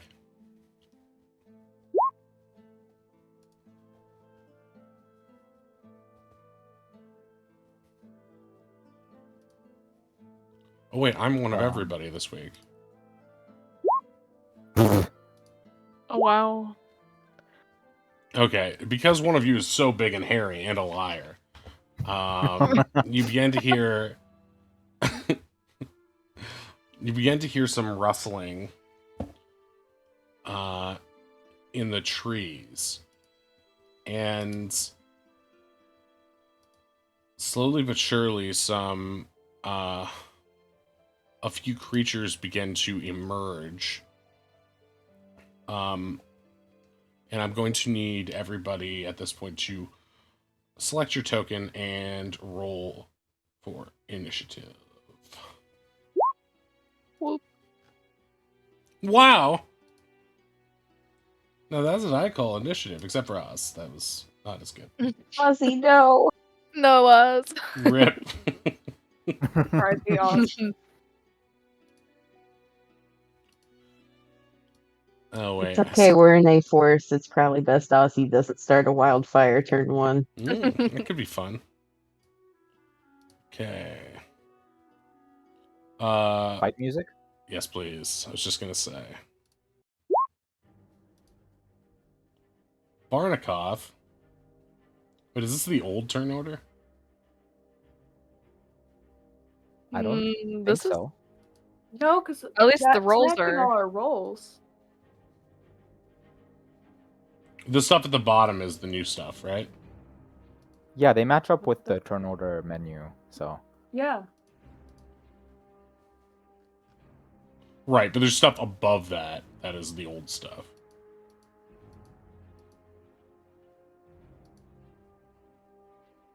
What's Kelkin's? 19.14 for this one. Wait, I think I got rid of inks. Yours is Oh, yeah. 18.15. Yeah. 18.15.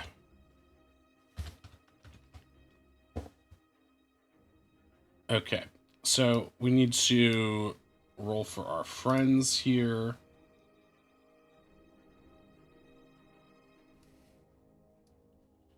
You're going to see in front of you, Finn, a creature Ew. that is very adorable. That's why you said ew. Wait, it's like a tree person? Yeah, you see what looks to be a humanoid creature. It is a human-sized, but has a it looks almost like a green naked woman covered in leaves and growth. And she seems to be able to step between the trees. When she emerges, she comes out straight from the oak of a tree, the bark of a tree. And seems to be looking at both you and Astrid with a sort of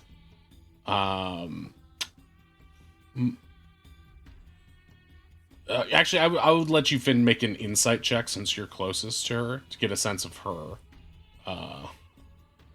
intent. Wow. She seems to be split between curiosity and sort of a mischievous sense of she wants to cause some trouble. Hmm.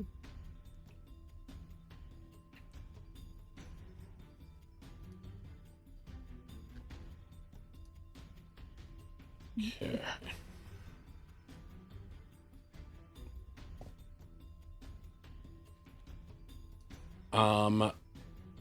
And at this point, you get the call out from Astrid, who is saying, "There's more of them. They're all around us. I was trying not to upset them."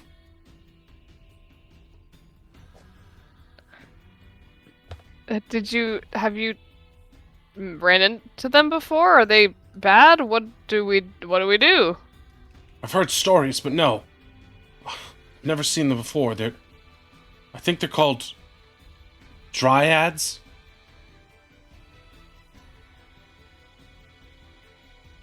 Oh, like Kel? Like a druid?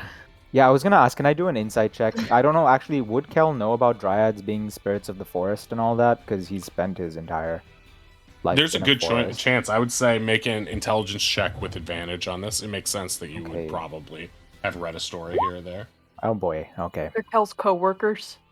Actually, I will use my birthday dice. Okay. Hey. Yeah, you definitely know about dryads. You know that they are magical creatures that can talk to plants and trees.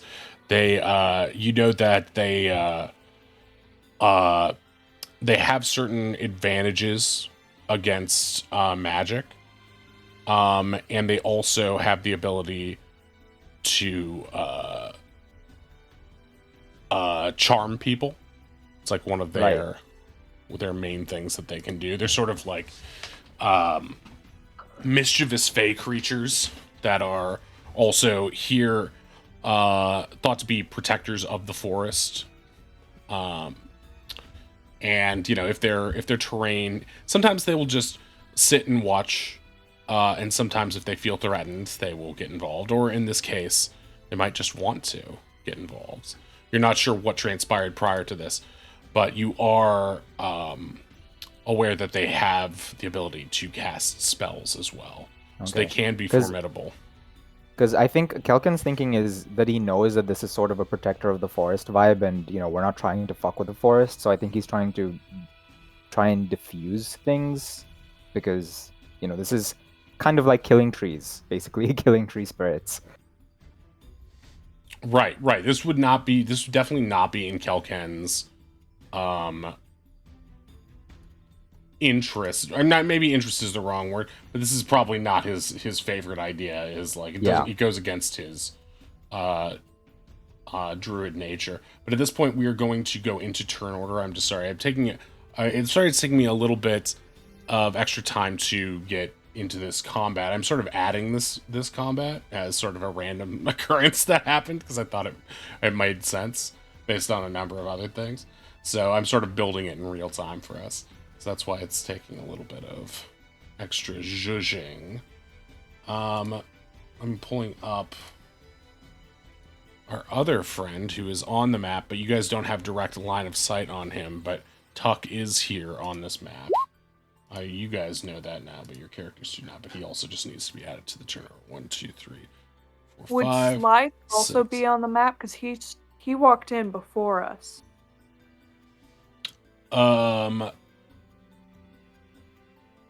Slight Was he started wrong? walking in the general direction of it, but Slight's natural cowardice means he is cowering in a tree nearby, and under the Totally auspices in of character, yep. keeping Tavian safe.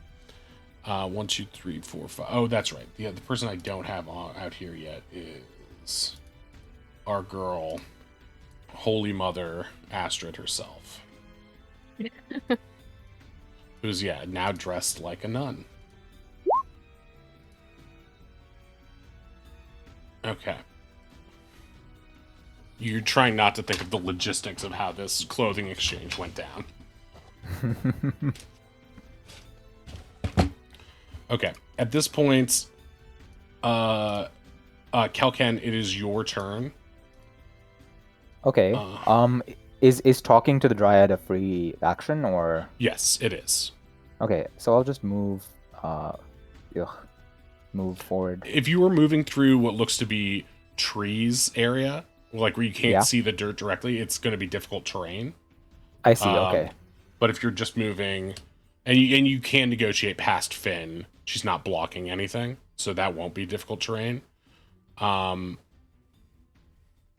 can basically go up to. Yeah, you can right go through this behind main thing without problem. But if you say went through like this area here or this area here.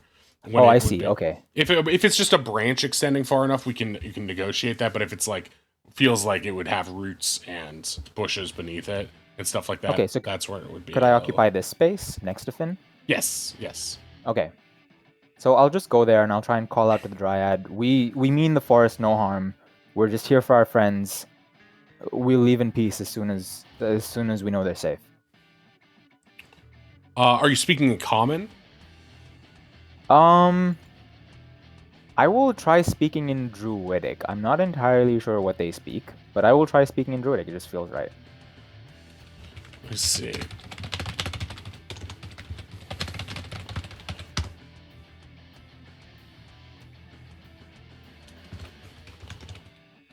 Isn't Druidic a language only known by the Druids, if I'm correct? Yeah, but I think since he hasn't had direct contact with Dryads, he's just kind of hoping that tapping into whatever natural Druidic stuff will help. It may not, but it's sort of a shot in the dark anyway.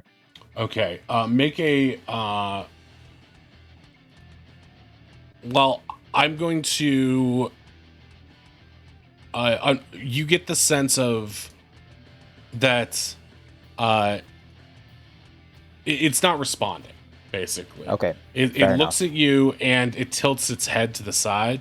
You can make an insight check just based on its behavior to see if you understand what it is, what's happening here. 16. I forgot to uncheck advantage, but 16. You get the sense that just it's still smiling, like it doesn't understand, and then it speaks to you, in a sort of like ethereal whispering tone that is like, it sounds like singing and like a regular speech, common backwards almost. Okay. I'm not going to do anything this turn then. I will just take that movement, and until they attack first, I don't think Kelkin's going to do anything. Astrid's going to call out to you as best she can without being too loud, and she's going to be like, "That's right. We want to play this as cool as we can." Yeah, working on it. Okay, so that's going to be the end of your turn. Yes. All right, Finn, it's your go. Okay. I think kind of deferring to Kelkin. Like, should I try to charm it? Should we do anything? It doesn't look like it's trying to hurt us. Yeah, I wish I could get a better read on it. I know they're here to protect the forest, but they can be kind of mischievous. I have no idea what this one's thinking. I don't know if it genuinely thinks we're a threat or if it's just trying to mess with us. Either way, I don't want to anger the entire forest, you know? Man, Finn, do like a fun magic thing. Oh yeah, wait, Friendly. friendly magic, my specialty. Don't pickpocket it. I don't think it has pockets. Don't pick it. Fine. Can I? I haven't looked at my trick list in so long. It's fine. Take your time. I just have something that says John Woo doves. Yeah, that sounds good. You've got abilities. Oh yeah, okay. So you're doing not a combat trick. You're doing it's not even on my sheet. Yeah. Yeah, got it. I'm just gonna try to like fancily spin around and have like doves come out of my sleeves. Okay. Make an attempt to impress this thing. Since this is an ability that you're not using, that you're using in a combat scenario, we're going to say this expends 1 trick slot for the day. Okay, gotcha. But make a performance check. You hear the dryad make a cooing noise. Cool. And she spreads her wings to the heavens and begins swaying a little bit. Is that good, Kel? Is that... I think so. Maybe if you can keep her distracted, we can have Astrid and Tuck kind of sneak over to us, just like, and I just kind of try and wave at them to like slowly make their way over here. Yeah, Finch is gonna sort of creep up over that way, and then I think that's it. Okay, you just took a step forward, basically. Mm-hmm. Okay, gotcha. So right now, Tuck is out of line of sight.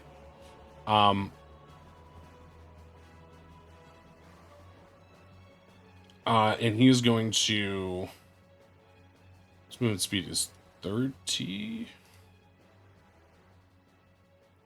And he's going to try to... This terrain is not what he is used to. It's not jungle terrain.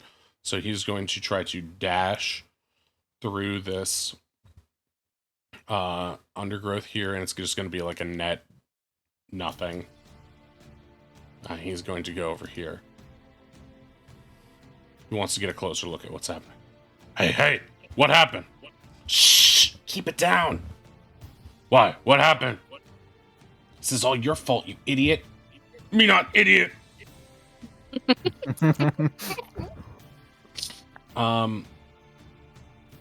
And as he is raising his voice, you're going to see another one of these dryads emerge from a tree to the far. Well, those of you who could see this, I actually don't think any of you have line of sight on it, but another dryad is going to emerge from the trees and is going to move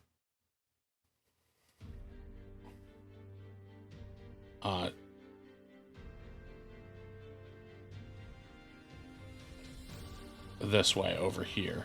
And it does this thing where it steps into one tree and then appears from another one nearby,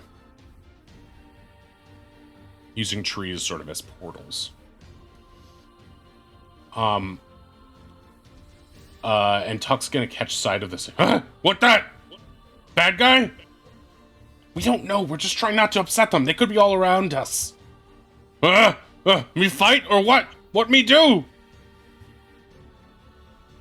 But he's already no fighting used yet. his Just action.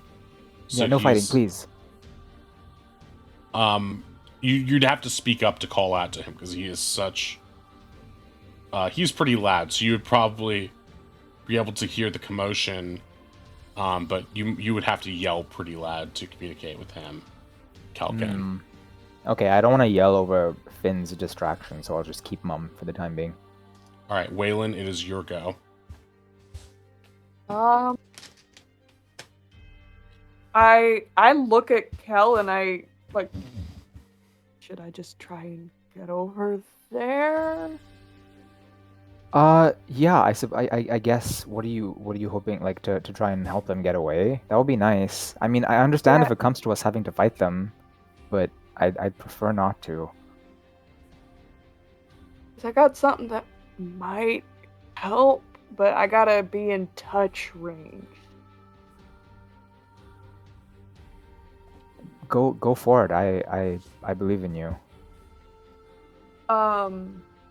So would my 6 still stand, or can I re-roll a sneak? Your 6? Yeah, I think I rolled a 6 on stealth. Oh, on your before initial combat approach? started. Yeah. Yeah.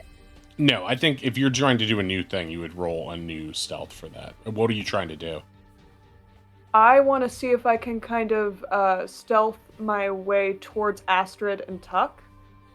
Or at least get close enough where I can talk with... I don't know if I can do that. I guess I'll try and get closer. What I would recommend in this case is, like, this area that is not difficult terrain is pretty open. Like, if you looked up, you'd see sky and clouds. Whereas this difficult terrain would be easier to, like, crouch low and stealth your way through using the brush as a hiding place. But as you're coming up with this plan, I'd like you to make an intelligence check. All right. You see a couple patches of trees that you could potentially hide in, but there is this matter of, like, this bare spot here. So you could potentially go this way too, but it is a long way and it is difficult terrain. So there's stuff on your mind. You're not exactly sure. Yeah.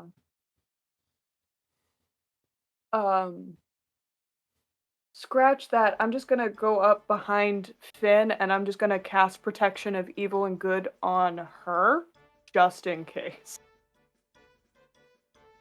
Okay.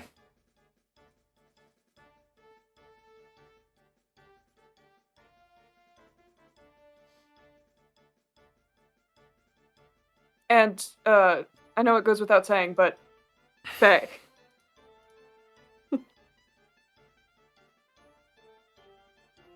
Because sometimes you have to choose.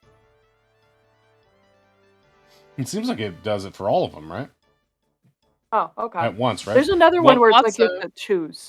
One willing creature you touch Yeah. is protected against certain types of creatures. Okay.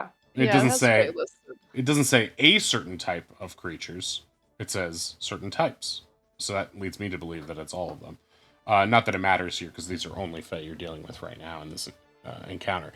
But I would say that, yeah, she has now got protection from good, evil and good. As you cast the spell on her, this dryad hero who's out in the open seems to recoil and raises a hand as if getting into some sort of like defensive stance, not sure of what's happening, and now seeing this like this glowing shield go around the person closest to her, and she begins to speak to you. Oh, what's us? He's not. I hold out my hands in a very, like, I'm not carrying any weapons. We're chill. She matches your stance, but it seems like it's more aggressive when she does it. Yeah. I will step back, Okay. and then I'll end my turn. They are not on the turn order, are they? Nope. That's a problem. I mean, Slots if they in don't pretty want to well. do anything, I'm But it didn't slot in fine. perfectly. It's only funny when it. I'm heartbroken. It should have been 7.12, and then it would have been the greatest thing ever. So, okay, is that the end of your turn, Way? yeah. I don't want to spook her any more than I might have already done. Sorry, Finn. Okay. The intentions were good. I was gonna Astrid. flavor it that it was like a fun, like golden flower crown. Aw. Very friendly. Ooh.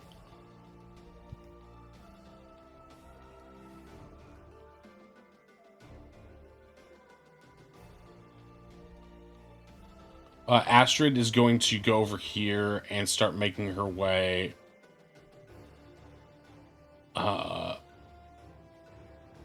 along this and reaching out to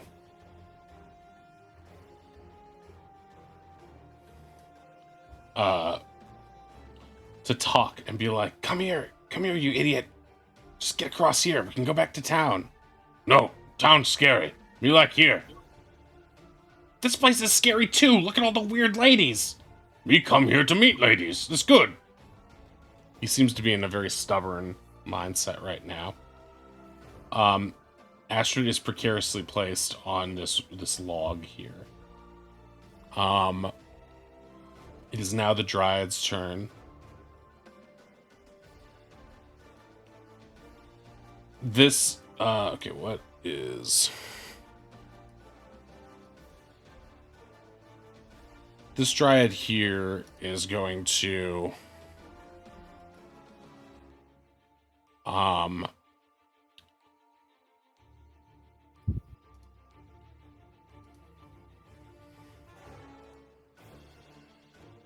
move forward a little bit towards you, Finn.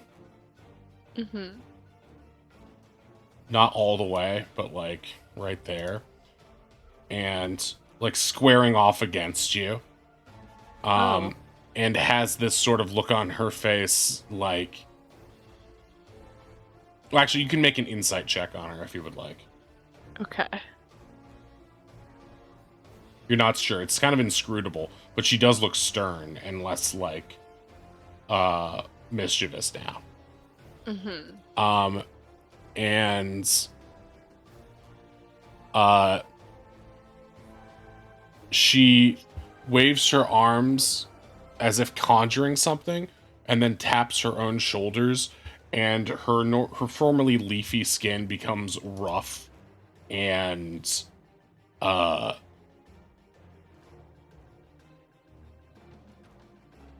it looks like she has gained like an extra wooded layer of armor on top of her.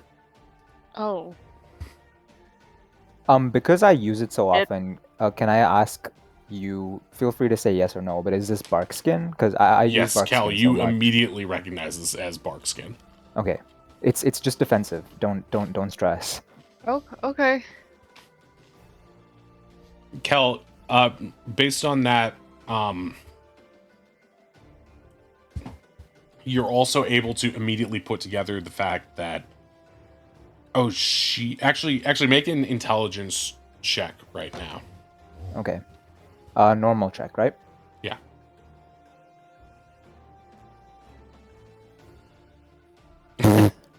This be Oh. like, would a nature check work better? Is nature wisdom? Nature is also intelligence. I feel like it's a unfortunately. wisdom check. I feel like I called for the wrong check there because you're not going off of book learning, you're going off of what you're perceiving. So let's cancel that. Let's give you a second chance on this and give it a wisdom check instead. Thank you. I appreciate that. Okay, you get the sense that she is it's like a cold war right now. Neither side is willing to attack, and it almost feels like, oh, you're gonna do that, then I'm gonna do it too. Fair enough. I see. Okay. Okay.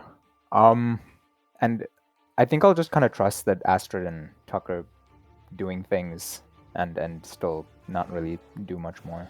I know it's not my turn anyway. Right. And she is going to turn to the side and sort of exhale in a way that looks like pollen is coming out and headed toward the trees over here. And at which point you're going to see a little light glow come from the area over here, directly south of Oz and Ronnie. And you're going to see another... on roll 20, sure. What's we that? can see it on the... I can't see that what you're gesticulating at on roll 20, but I can see it on stream. I don't know if you want to do like shapes and stuff. Like sometimes we do that. You can't see it on roll 20? As in, like, if you're motioning towards something, we don't see what you're motioning towards. Yeah, I don't know which is bunch of trees you're referencing until I open up Twitch. Well, regardless, there's one right here, is what I'm trying to say. Aha. That appears there. And you get the sense that more are gathering. This one steps into one tree and appears out here, almost between Tuck and Astrid, and it's going to look between them, and Tuck sort of like, ugh! And it responds to his noise by also casting bark skin on itself too. I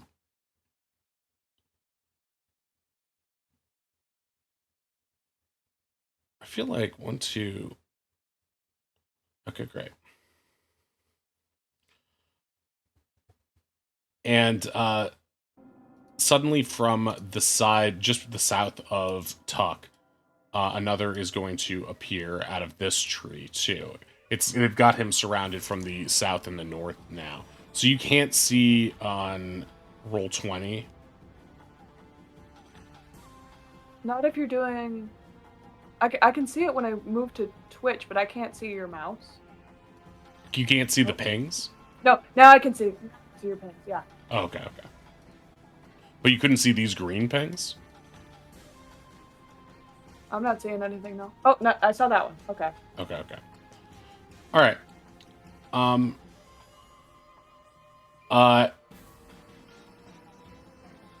And yeah, they're each casting, they're emerging and casting bark skin on themselves. And Finn, as you look at the one that's directly across from you, it sort of tilts its head and smiles a little bit. That's so comforting. All right, Ronnie, it is your turn.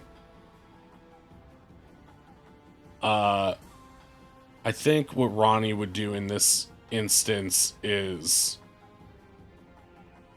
well, there's one right here now, so Ronnie would probably step in front of Oz, and let's see if there's anything Ronnie can do that's purely protective in this circumstance.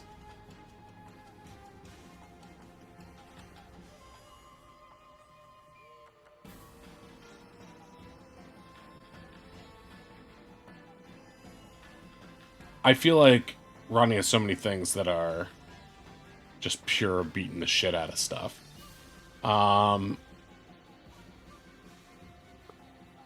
So I think Ronnie is just going to hold the hammer and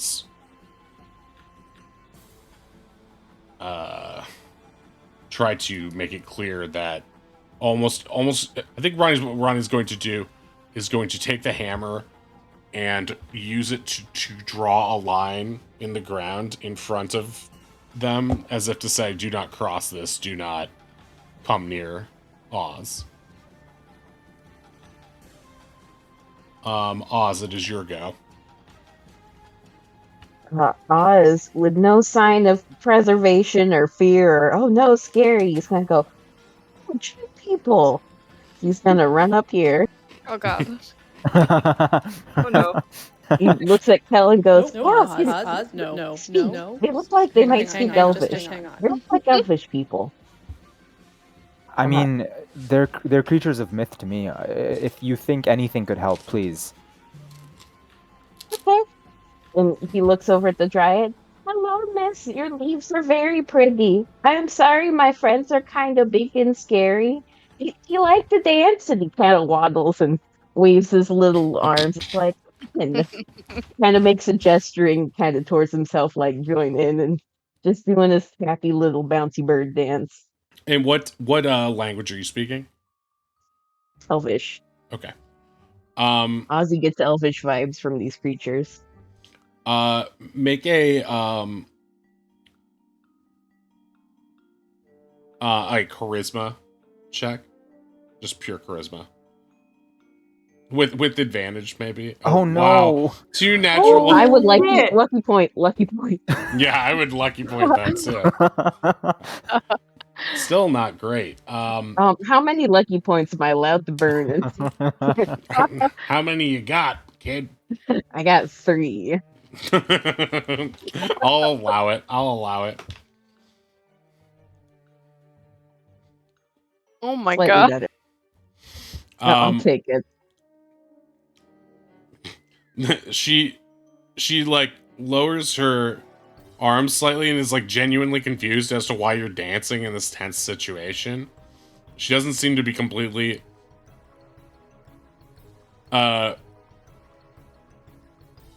like she's like looking around to the trees for insight and then turns to you and in Elvish replies, "Dance? Child, this is no time for dance. These are warriors here. They are interlopers. You should away before some harm comes to you." Oh, I'm sorry. We didn't mean to intrude. We're just trying to pick up our friends so we could go. Make a persuasion check.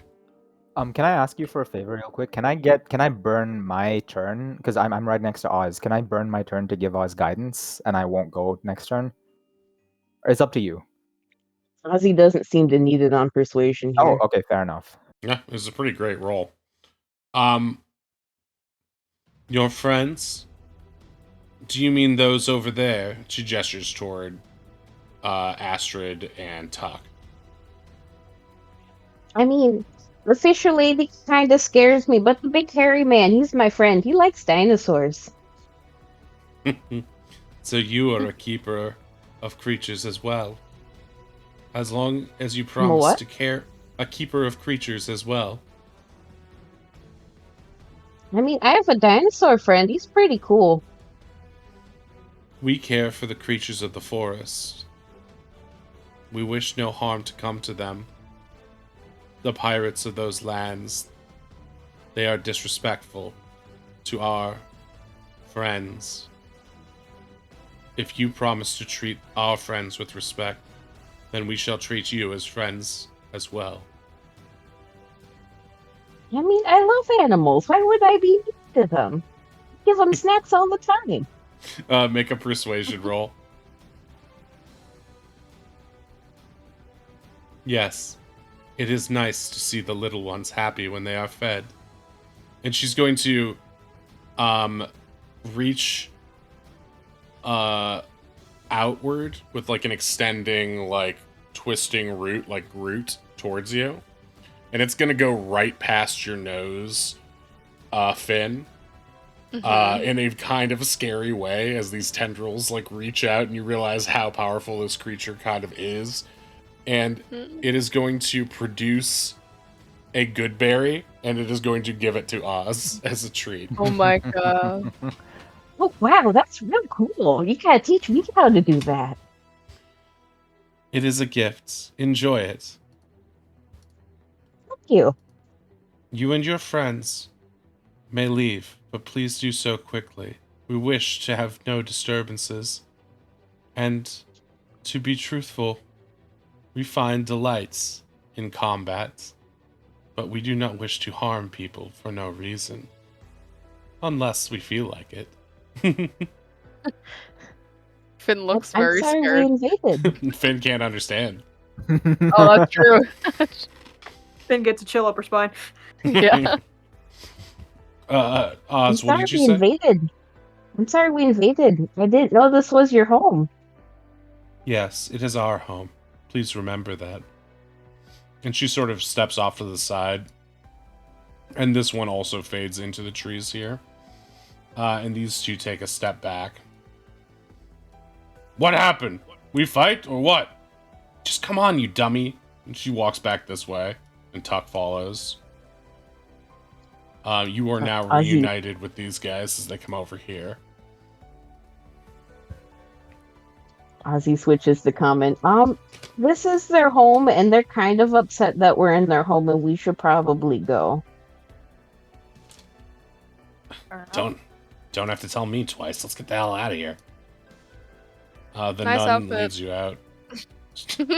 Astrid blushes and keeps walking.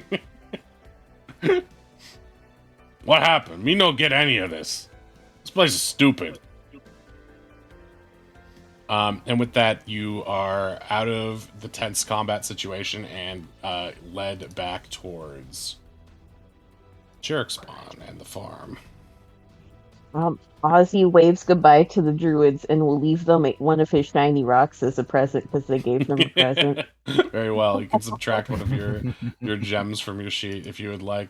And you do see, even though they've mostly like reconvened and remerged into the trees at this point, you do see one branch that looks like the roots from before that gave you the good berry reaching out to you and waving goodbye.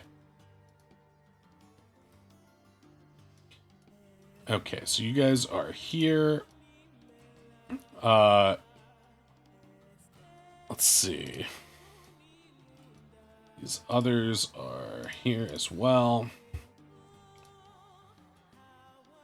And just so I know where everybody is at for now, let's bring these guys here as well.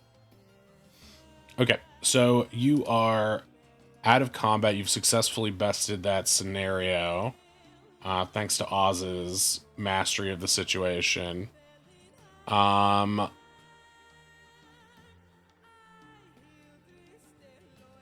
just like it to immediately give Oz a huge hug and be like, "Thank you, thank you, thank you, thank you so much. That meant so much to me. I don't know what you said, but thank you." Right, they're just friendly. They're just upset that we walked into your home. You'd be upset if someone walked through your front door. I would. Even so, I was so worried that was gonna turn ugly, and you stopped that from happening. So seriously, thank you, Oz. Oh, I'm just sad she didn't ever dance. Dancing's fun. Yeah, those things seem pretty capable. To put it nicely. Yeah, they did say they liked fighting. So it's probably good we didn't fight them.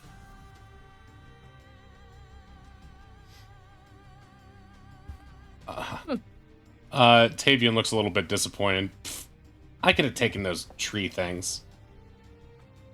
No, you couldn't. he sort of makes claws at the air while Polly holds him back easily with one hand. Well, Ozzy's just smiling.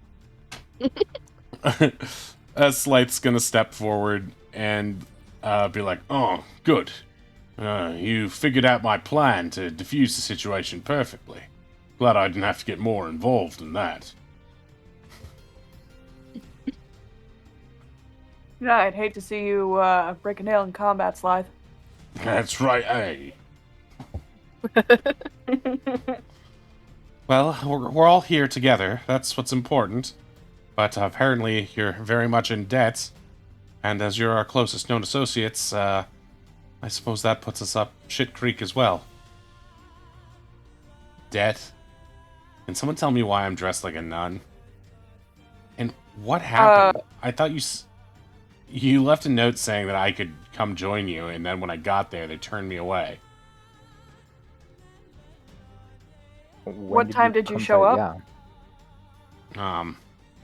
After I woke up dressed as a nun. Yeah, that's because the nun tried to take your place. She's in prison now. We might be able to get your clothes back. I have a spare in the meantime. I didn't meet any nun. I met a pirate lady. I was, Did she have big boobs? Astrid blushes and then slaps you across the face. How dare you? That's inappropriate. But yes, no, she did. Yeah, we met her in the market yesterday, remember? I was telling you about the busty nun. She was playing busty Astrid this morning. Busty! Don't talk about me that way. Don't want to, thank you. Well, I tried to fight her off valiantly, but she must have used some secret technique or something. And when I woke up, I was wearing these strange frocks. I can offer her a disguise.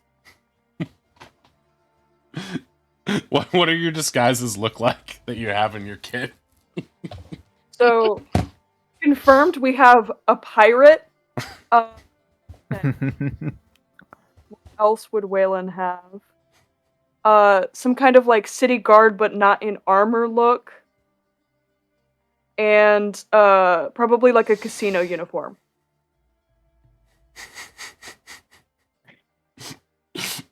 She looks at all of them and is just like, no thanks. What about my old clothes? I guess I don't really need these anymore. She looks at what you're wearing and then suddenly her eyes become all dazzled. It's so sparkly. Hey, yeah, it is sparkly. Tonka turns and looks too. Pauline, Tavian, and Slight, they're all staring at the dress now. For 30 consecutive seconds, they are mesmerized by the dress. So, can we just talk about anything right now and they won't hear it at all? I think so, actually. I can't believe something this cool was on that stupid island. Wait, what? No, nothing.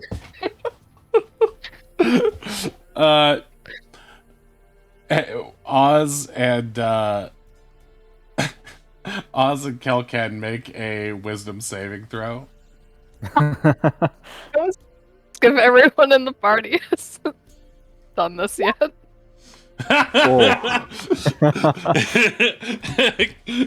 You're both like, this is the hardest you've ever tried, and you're succeeding. You're just like, must not look at sparkly dress. Must not. You're both staring directly into the sun to avoid looking at the sparkly dress, and it's working at great cost, but it's working. But yeah, after 30 seconds or so, the effect wears off, and they're all like, "Whoa, That's one hell of a dress. Did you hear anything that we said? Said? No, I don't. Well, now we know. This rules. But no, I don't want to wear your clothes. That'd be weird. Why? I'm not gonna use them anymore. I'm basically offering you free clothes. Yeah, you could just wear her outfit till we head back to jail and give her the nun costume back and get your actual clothes back. So, I mean, if it's a matter of dress size, I could mend it. I'm real good at mending clothes. for real? I I didn't know that made about my Oz. costume. Oh, that's true. Well, I thought Grandma made it. No, Either Oz way. made it. That's pretty impressive. What kind of armor is Finn canonically wearing? Are you not wearing armor now? None. Oh, okay. 0 zip. I think. Yeah, no, I got nothing. So you're proficient in light armor, you're just not wearing... Oh, wait, no, you're wearing leather armor. Am I? Oh, I am. I lied. So you've taken off your leather armor, and now you were just wearing... I just ticked it off on your thing. So you have one less AC while you're just Gotcha. wearing the dress. Okay. So you're offering her your leather armor? I was thinking like my old outfit. Oh, your clothes that you're wearing under the armor? Like your underclothes, kind of? Yeah. She's like, fine, but it doesn't mean anything. I know. What? I know. What did you say? Just take my clothes, you weirdo. You take mine then. She pulls off her frock and throws it at you. She's currently standing in her underwear before she realizes what she's doing. Tavian's just like, whoa. Slide's like, whoa, indeed. Wait, I should cover Oz your covers eyes. his own eyes and Tavian's. Okay. Well, we have this nun costume now. What? Was this part of the plan? Me have idea. As everyone's exchanging and putting on different clothes, Tuck takes the nun costume and puts it on. And it immediately begins to rip under. He's like, it's too long for him, so it's like it covers his feet, but at the same time, the chest part is too svelte for him, so he's like ripping it at the seams towards where like the coif and cowl part is. It just looks really, really stupid. Ha! Do you like it? We can get it fitted to you if you like it. Pretty sweaty, but good disguise. Now me look like dumb city folk. Yeah, there we go. If okay with you, me like sleep outside though. Get too close to city for too long, feel weird. Just don't go back into the, the tree people lair. Okay. Seem weird there. Even forest weird here. No dinos. Wait, Tuck's a dwarf, right? Yeah. I haven't talked to him in Dwarvish. Oh my god. Well, Yeah, he probably only knows a limited amount because he was, he sort of has a, unbeknownst to you, because you guys haven't really talked about it, he was stranded on the island at a very young age. So what he's learned is basically broken common from what he's heard other people speaking. So it's possible he's learned some Dwarvish, but it might be just as broken.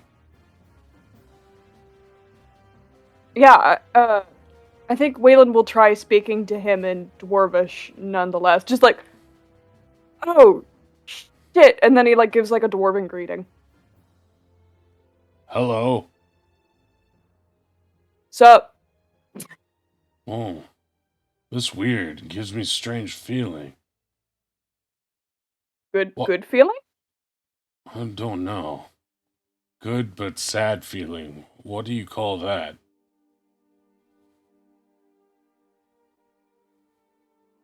Bittersweet. Bittersweet. Yeah.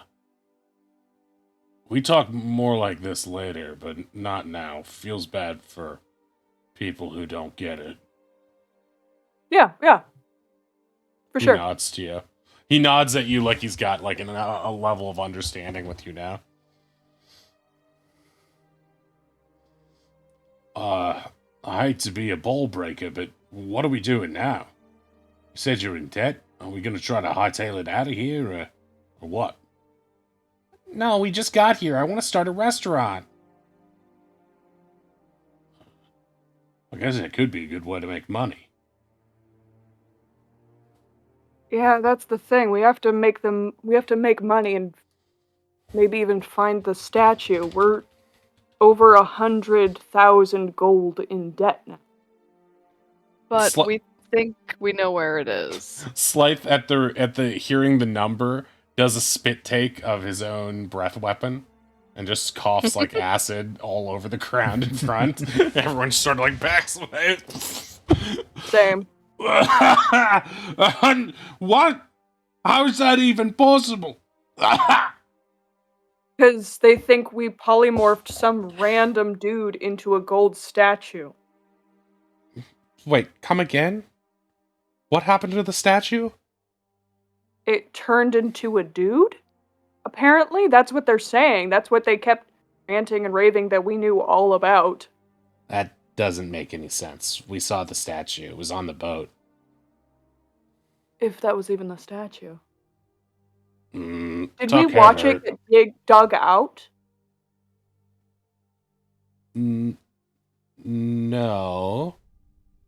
No, No? I think that happened when we were all in town, or with the boars, right? We came back to the pirate village, and then Horatio said that he had it, and it was already on the ship when I started doing inspections. The man who we saw being dragged out of the vault, do we recognize him? Did we recognize him at all from the boat? As in, like, even if we didn't introduce ourselves or he introduced himself, had we seen him on the boat? Make an intelligence check. Anyone can make that intelligence check.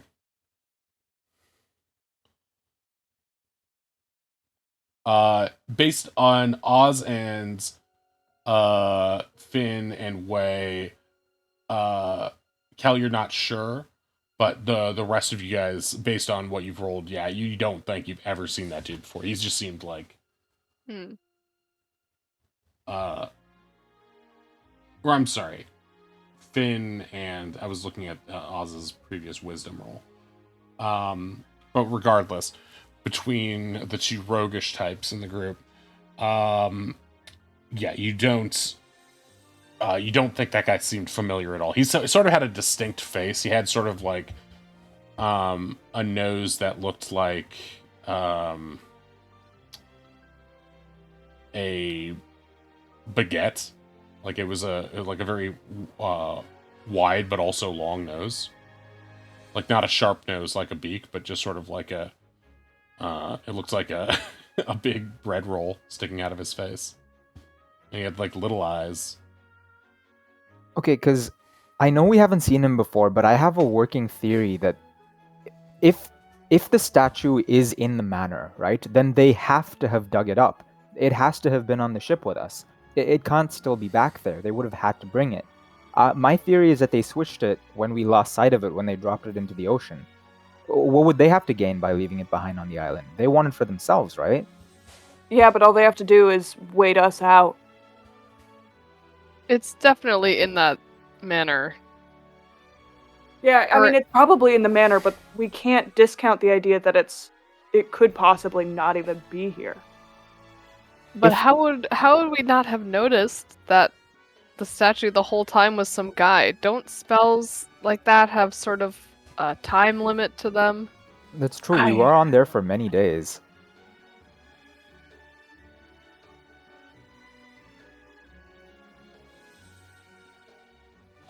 I mean, it's better if it's in the manor for us, then we can actually go get it and prove that we were fucking bamboozled. I don't want to use the word hope. I want to agree with you when I hope things don't happen the way I want them to happen.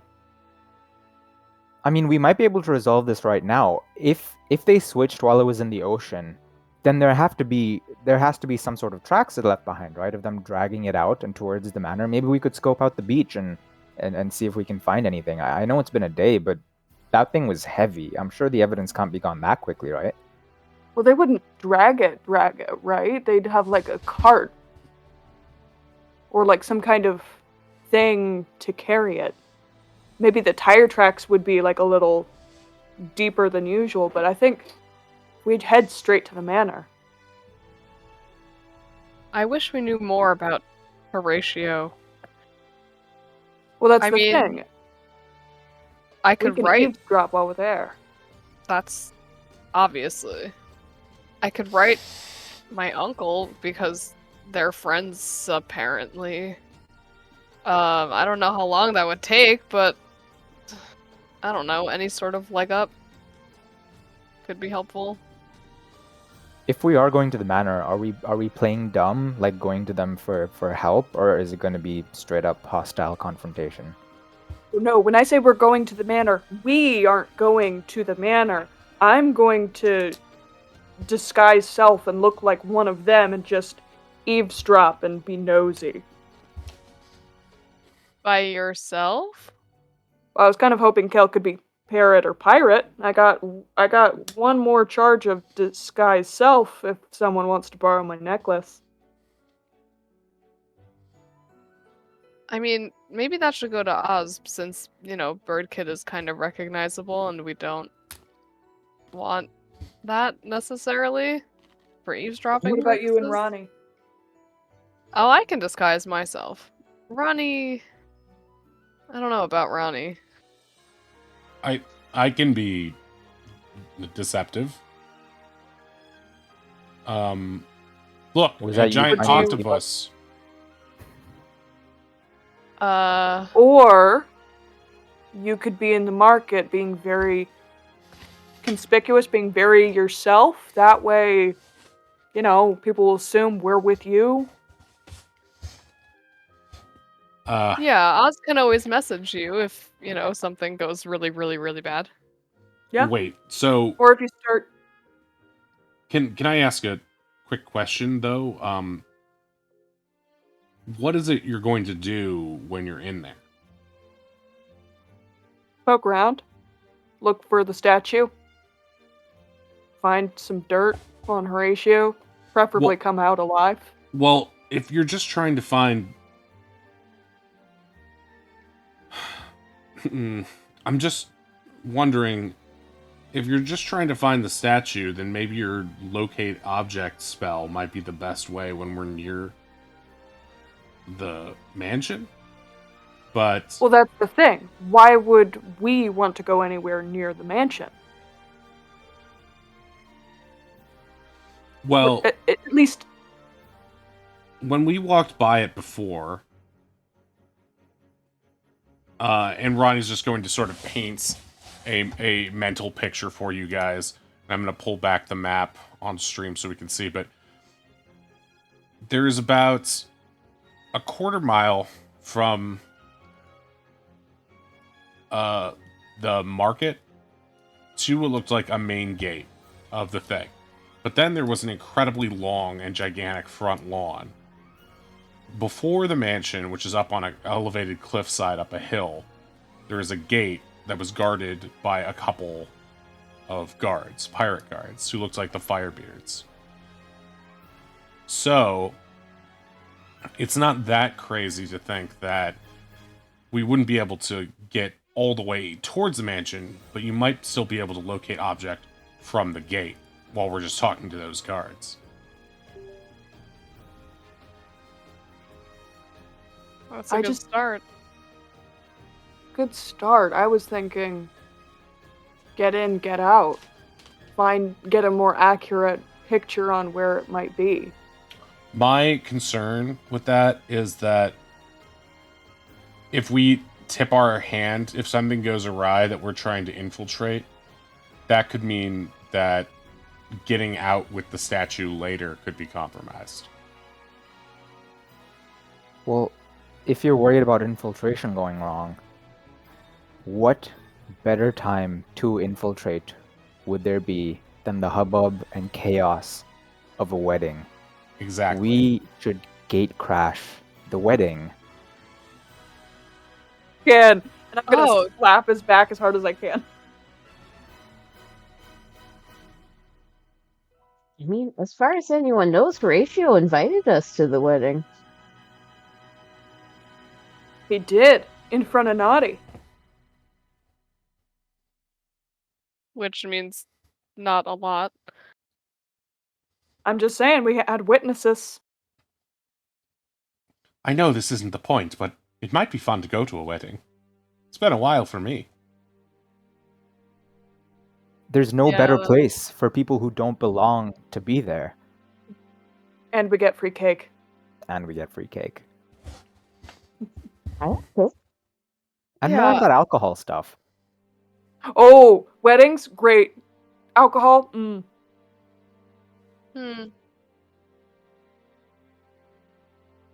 When is the wedding? Great question. Let's find out.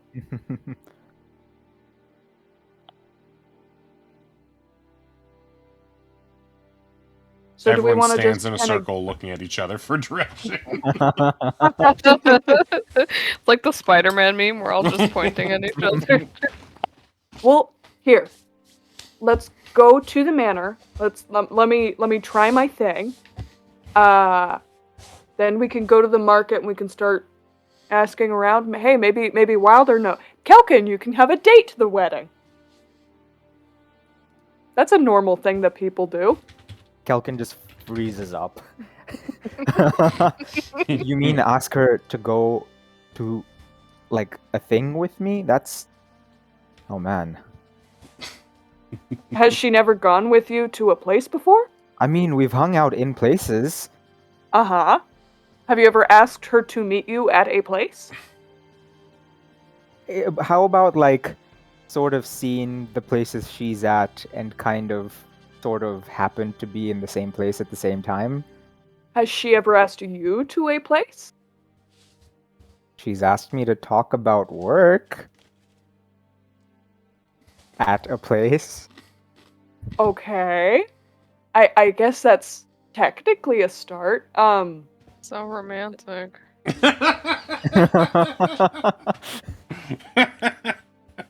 I mean, this is work related, right? This is it's not like not like a date thing, but it's work related. This would help. I mean, we're going to a wedding. That's not like a work thing. I don't mean to be a wedding party pooper. I don't go to a lot of weddings, but would it be a pretty bad, and I honestly don't know the answer to this, would it be a pretty bad date if it ended in us trying to steal a giant statue and ditching the date? If that's a bad That's date exciting. to her, then it's not a date worth having. Everyone looks at Wei and realizes that Wei means this with all of his heart. 100% sincerity. he's holding. This is the first time he looked like a real paladin. This is the only time it seems like he's been taking an oath.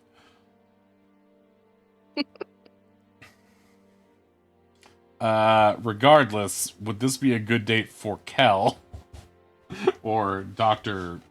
Imp Lady? I mean, this is our. He kind of sort of comes to a conclusion like this is our life now. If date aside, if she wants to be my friend, and if we want to keep hanging out, this is probably going to be the reality of things from here on out, isn't it? So, I mean, I may hope as well not. get started. Yeah, she's probably bored out of her mind. This will be the most exciting date she's ever had. So let's be real. We're getting back at the guy who's enslaved her for life. I don't think she's gonna hate it. I like the way you put that. I'm gonna use that when I ask her on this not a date. You're gonna. Do you need a friend? Do you need a Oh wingman? God, yes, please. Yes. Yeah, I got you. Tavian's gonna climb up on Tonka's back and start singing, Kelkin's got a date. Kelkin's got a date. Is this visible to the rest of us? Yeah. Extremely Visible and audible. visible and audible. If Kelkin blushes and he's blue, does that mean he goes purple? Yeah, he suffocates and dies from blushing. He blushes himself to death.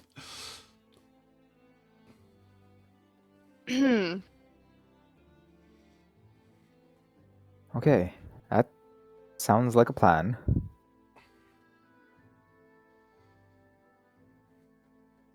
I will sort of point out, we probably already know this, but like, I don't know if our presence is necessarily gonna be not expected.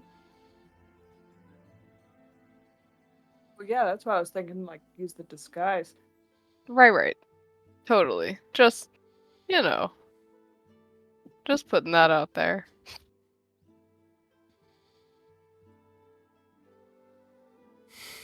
That is true. But I don't know how much it can be helped at this point. I would like to talk to Horatio, and Finn, you seem to be acquaintances with him, or he doesn't hate you.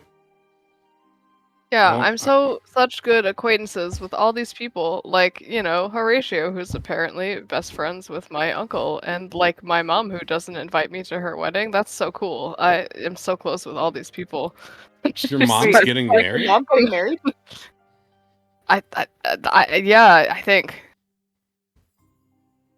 Well, shit, then we definitely have an in on the wedding. Well, I do don't we- think so. Do we know that for certain? I mean, that's what Horatio said. So, you know, yeah, I guess. I mean, not that we Horatio can said trust that him. when? On the boat. On the boat? On the boat. No. I Finn don't- did not do a good job of understanding that conversation. Did I not? Am I wrong? I think I we make theorized transition? out of game. We've theorized it, but we haven't confirmed it. Yeah, you have theorized this out of game, Okay. but you have not confirmed that for sure yet. I mixed IRL with game. Okay, never mind. I mean, we could...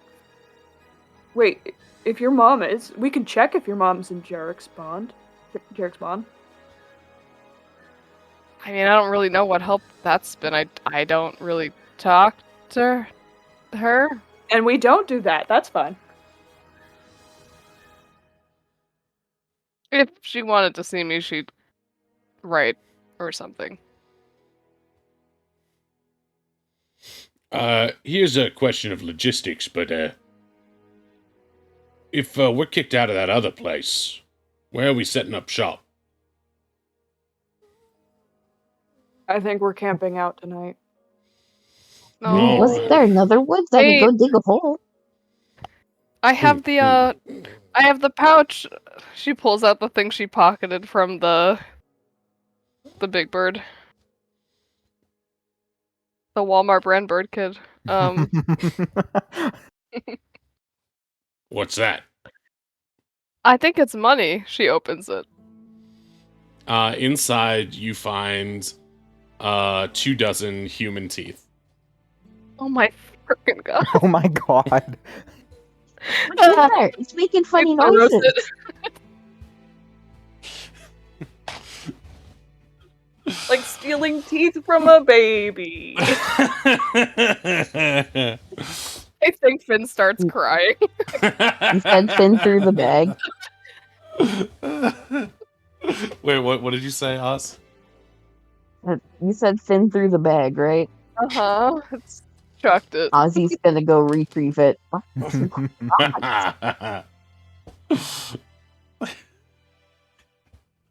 From one bird kid to another. The bag of teeth story. Maybe there's like an abandoned building we can squat in.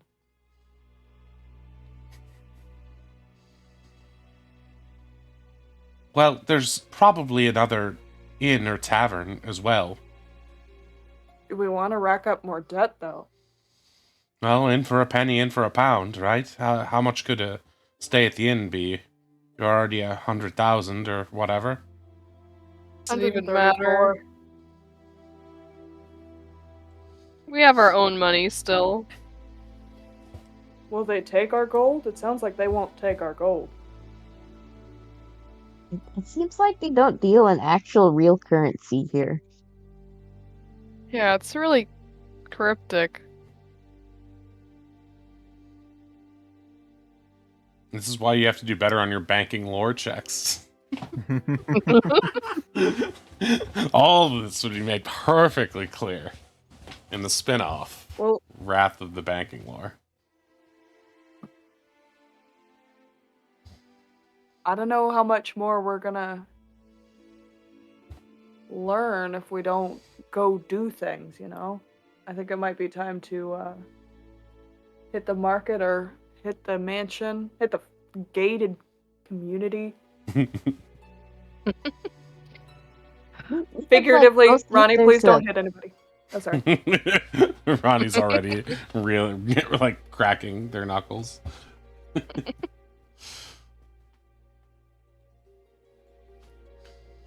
All right then. Let's, I guess, head toward the market or the mansion. They're both in the same direction. Wait, actually, I got a thing.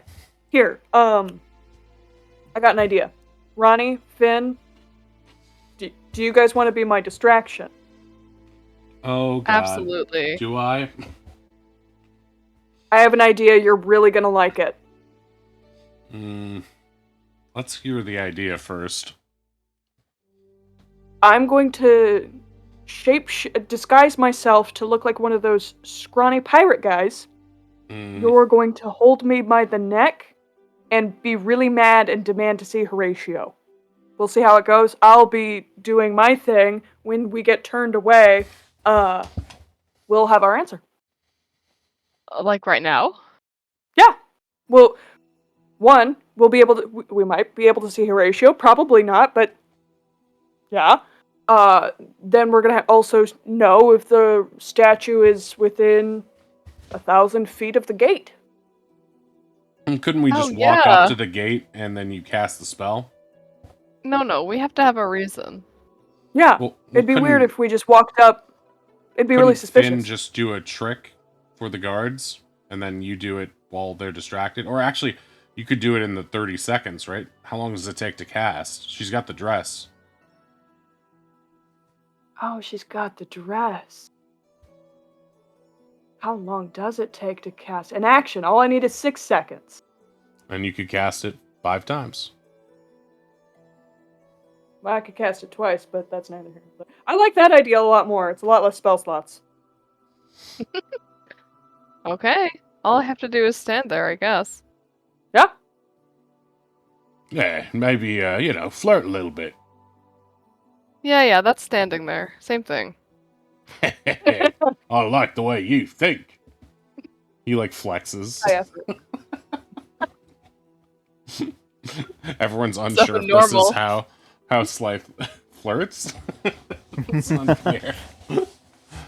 Doing great, bud.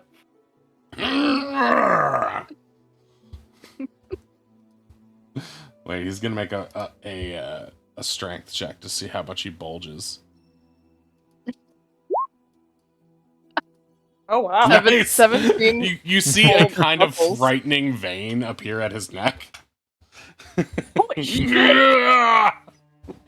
Sorry, Shore, just real quick. Can you switch out of the compendium to the chat thing for gotcha. stream? For lovely audience. There you go. Thank you. Okay, well, let's go. Let's do it. Yeah. All right. And, Kel, you don't want to look for statue tracks in the water? I don't know how that would work. Yeah, so I was thinking if I could find familiar and send something down into the silt to kind of look for indents where the thing may have landed and traces of where they might have pulled it away to. Send in the crab! Send in the ground. Release the crab! Then all you have to do is hand the crab a knife. Now you have a find familiar with a threat. Perfect, yeah. We already have a bone dagger. Crabs love bone daggers. What is a crab but a bone dagger, but living?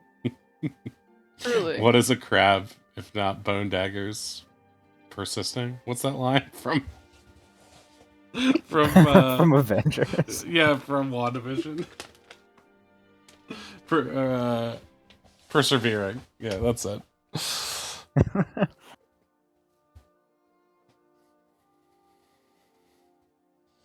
Well, we have some ideas of what to do. It's just a matter of what we want to do first. Wouldn't it be awesome if they just left it at the bottom of the ocean, hoping that they could drag it up later, and we just like really mess them up? Right into town with the actual statue. Because I feel like the Firebeards would get cocky like that, right? It seems like they've really... That kind of power really seems to have gone to their head. The stuff that they pinned on us. I don't know. Yeah, when Ronnie's mayor, not gonna happen in Ronnie's town. Oh, well, I don't know if I would want to be mayor. We were just Unless- talking about your political unless it ambitions was- last night. You know, a free and fair election. Trying to sound like Ray. Okay, well, we can kill two birds with one stone if Kel and maybe Oz, for help, check out the water, and then me, Wei, and Ronnie go, see if it's in the manor. Are you sure you want to split the party, mate? It's just for a second. We're like only It's a gonna be couple 3 feet seconds. away. It's not gonna be long at all.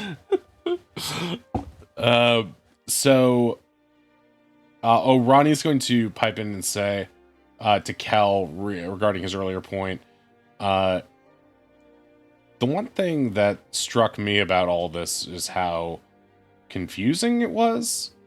How normally you would think a pirate would just rob you at knife point, right? But this is oddly roundabout. Do you know what I mean? Like, I wouldn't have suspected a guy turned into a statue or whatever happened there.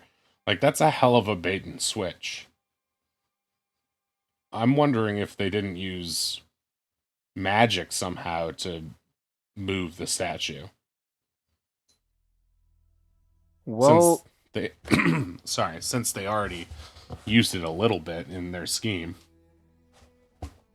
I guess my hope is just to confirm that the statue is indeed here, because they may have tried to cover up the tracks on land, but, that thing was heavy. I feel like it would have sunk pretty deep into the mud of the riverbank, and hopefully we can head down there and see whether or not it's really there. In terms of the roundabout thing, you're right, but my only theory is that they're trying to save face in town. Like, they can't get away with doing overtly suspicious stuff. It's a really weak theory because they do seem to have a lot of power, but that's all I've got. What if this isn't exactly the Firebrand's idea? Who else would it be? I don't know, a secret society of Godkin trying to find whatever they're trying to find. It's a working Statues? theory. Hey, speaking of, I wonder where Kiki is.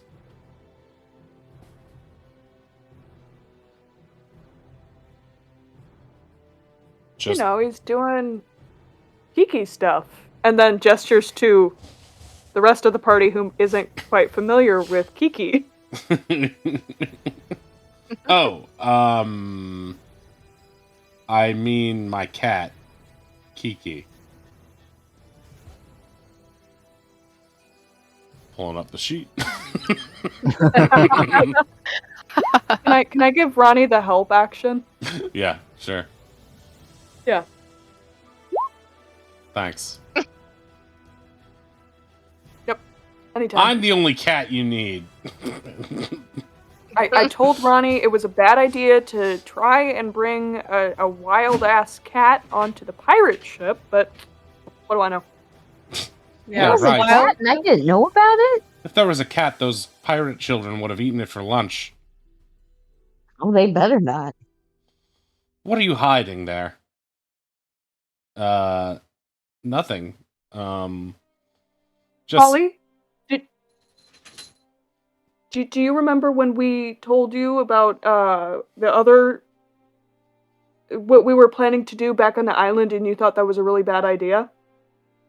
that could be any number of things. It had to do with our friend and the shipwreck. The friend who's kind of associated with shipwrecks. That's not really a friend of ours, is he? Yes, let's say that this is kind of involved with that, and we thought you wouldn't want to get involved with that. Is Well, that it an seems I already accurate- am involved with that. Spit it out.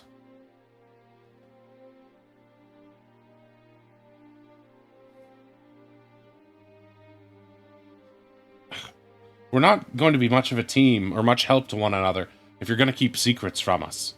Yeah. All right. I mainly defer with you, but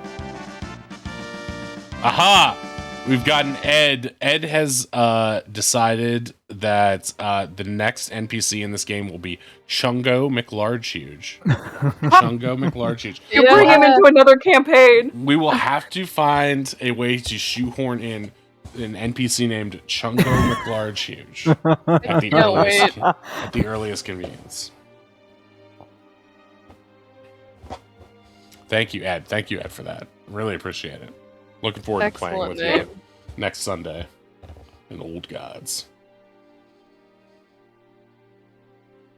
Yeah, Waylon looks uncomfortable and looks to the rest of the party like, do I spill the beans? Do I not spill the beans? It's so not important right now, guys. We have so much other stuff to do. Make a persuasion check. Okay.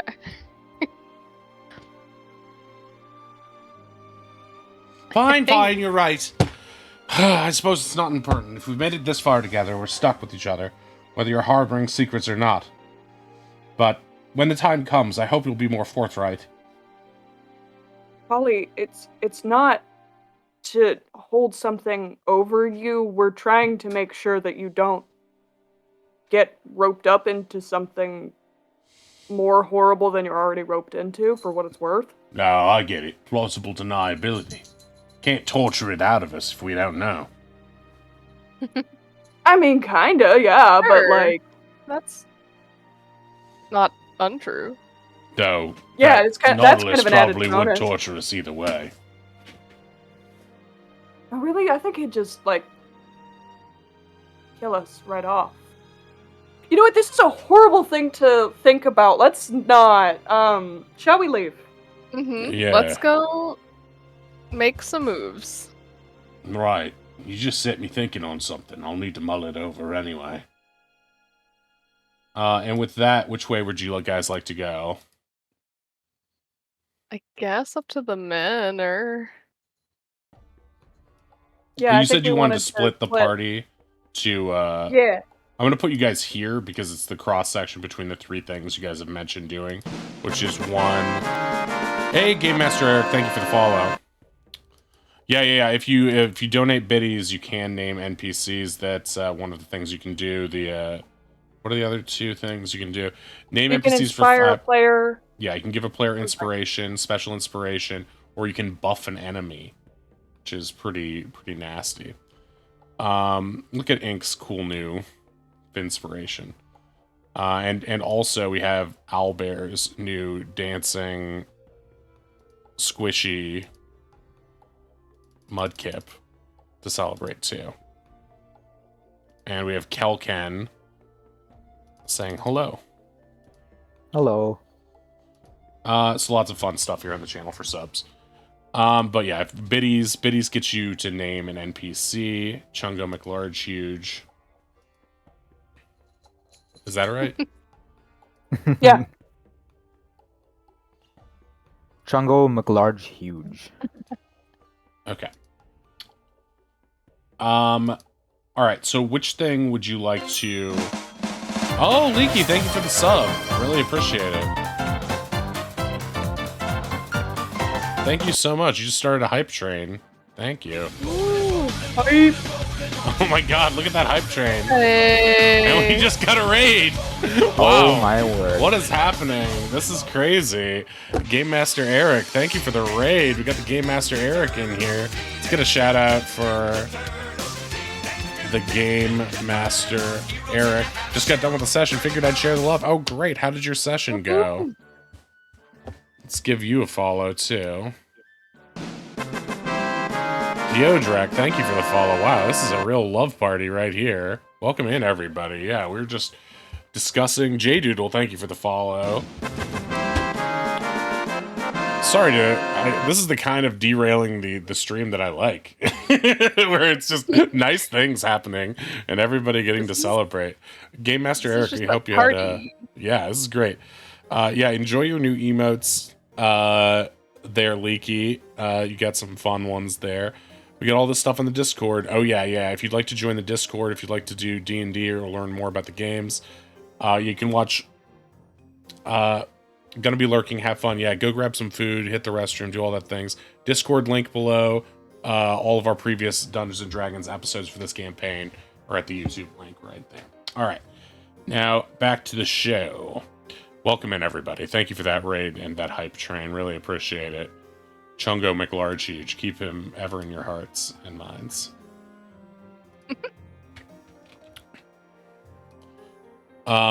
Okay, so it sounded like we have a couple things. Was there anything anyone wanted to do at the Seafair Bazaar? Possibly talk to Dr. Wilder? Possibly... No, that was it, right? So the things you guys wanted to do is locate object at the mansion and search underwater for tracks, correct? Yeah. Okay, so who are the people in the... Who has the best swimming ability? I would say Astrid. Does Slythe have natural swimming ability, or is that... I think that's lizard folk, not dragonborn. Yeah, Slythe's a dragonborn. Would Tuck, because he's nature man? I think so. Ronnie can surf, but that's not really above. But you have that that cloak, or not, the thing of the mariner, right now? Yeah, Waylon has it. So we have those options. So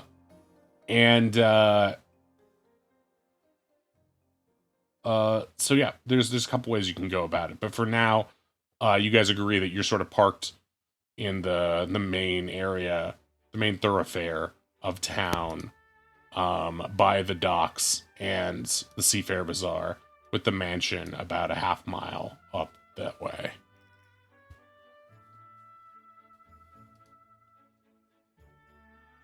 I mean, yeah, I can give anybody my armor if you guys want it. Just please give it back. I do not know how to swim. That's medium armor, though, right? So that means that... It's light armor. Oh, it's light armor, so Finn could I wear thought it was light armor. I can...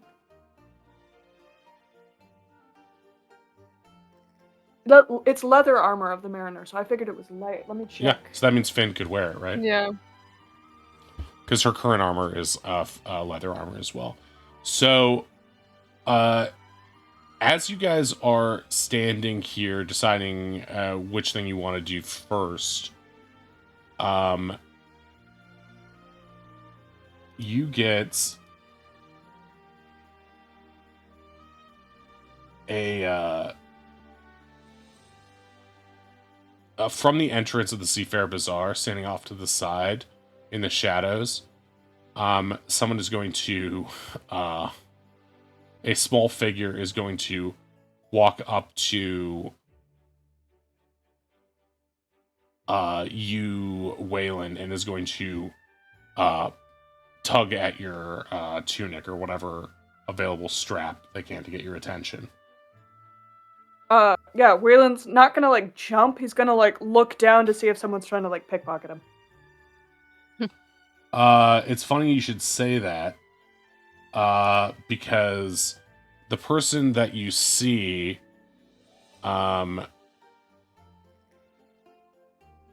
when you look at them, is this character here, who is the same child you saw previously, who had run off with the busty nun's satchel of goodies, if you know what I mean. Oh, if that's the case, then Ray's just gonna like, oh, accomplice. What's up? Hey, how's it going? Pretty good. How's it going down there? Boss says she wants to see you, if you got a moment. Boss? Is Yeah. it who I think it is? Yeah.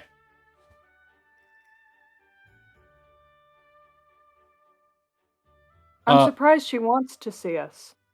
Well, she says she got some information you might want to know.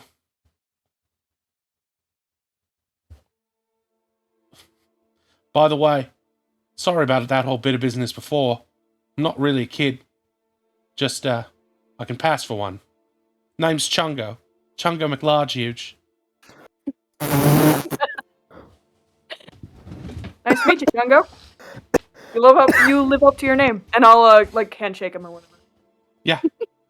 It's a name that I took on initially as it was sort of a joke about my stature, but now I wear it as a point of pride. Chungo's the name. Don't forget it. Never. Sometimes the lady calls me Zoot, but I'm not a kid. I'm a halfling. I'm 55. Oh shit. Yeah. Noted. Sorry about Skin the kid. looks great. I've had sex lots of times. Oh, With ladies, my God. with ladies even hotter than her. And he points to Polly. So that's pretty good, huh?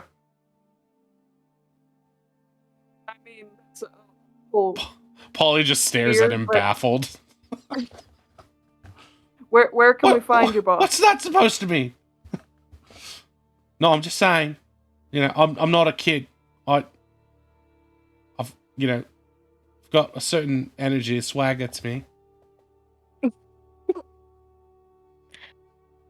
what do you want?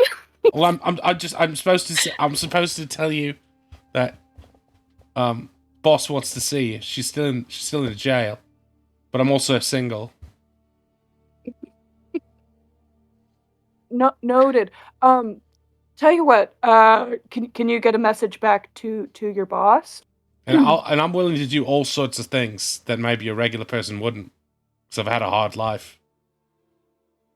I'm Oz sorry to stands hear in about front that. of Finn protectively. Sorry, I'm not into like birds. Besides, you're just a kid. I know I look like a kid, but I'm 55. Done it a lot.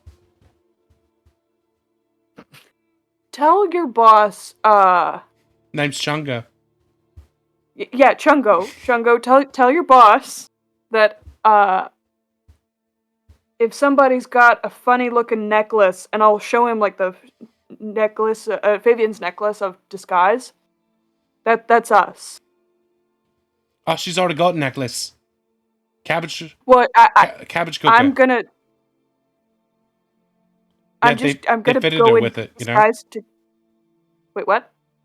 The guards. I thought that's what you were saying. They said she's No, a what flight I'm risk, saying is- so they put the cabbage cooker around her neck.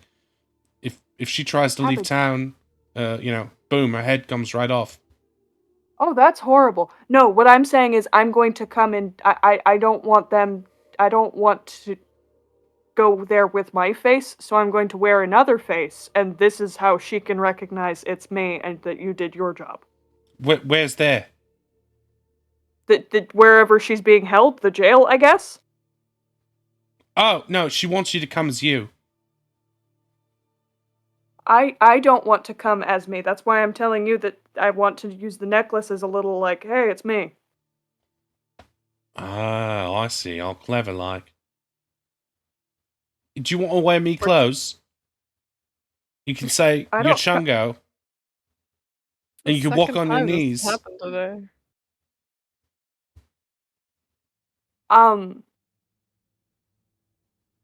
Do you have extra clothes to wear? No, I could just give you these. You don't look like a.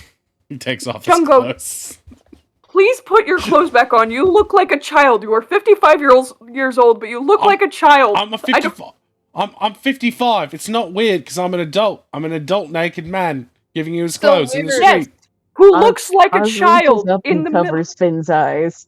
I only look like a I should child cover your eyes. because I was dressed as one, but now Put you can your see my clothes back my on. full halfling physique. See? Got Yeah. 6 packs. Got a scar here. I am Shark not bit looking me. at you. You look like a child. There are guards No, nearby. I look like a proper halfling. Jeez. You know what? I ain't gonna help you no war. I said what I was gonna say, and that's all. But if you know any ladies who are single, puts his clothes back on. You know, it was a little bit of a show for free, ain't it, love? He gives a wink to Polly. She looks disgusted. I didn't think he was nearly hairy enough for. Never mind. Remember me name? Chungo McLarge! And he's gone. I don't want to forget that name entirely. That's how you get your I'm- $5 worth on this stream. So I don't know what I feel actually. Yeah, that was a little bit uncomfortable. Do you really reckon Well, I he's been guess- with women as cute as Polly? No. If he has to say it that many times, if he has to say it at all, it didn't What does he happen. mean as cute That's as the me? rule. What does that have to do with it? Yeah, like I was standing right there. I mean, no, it's so rude.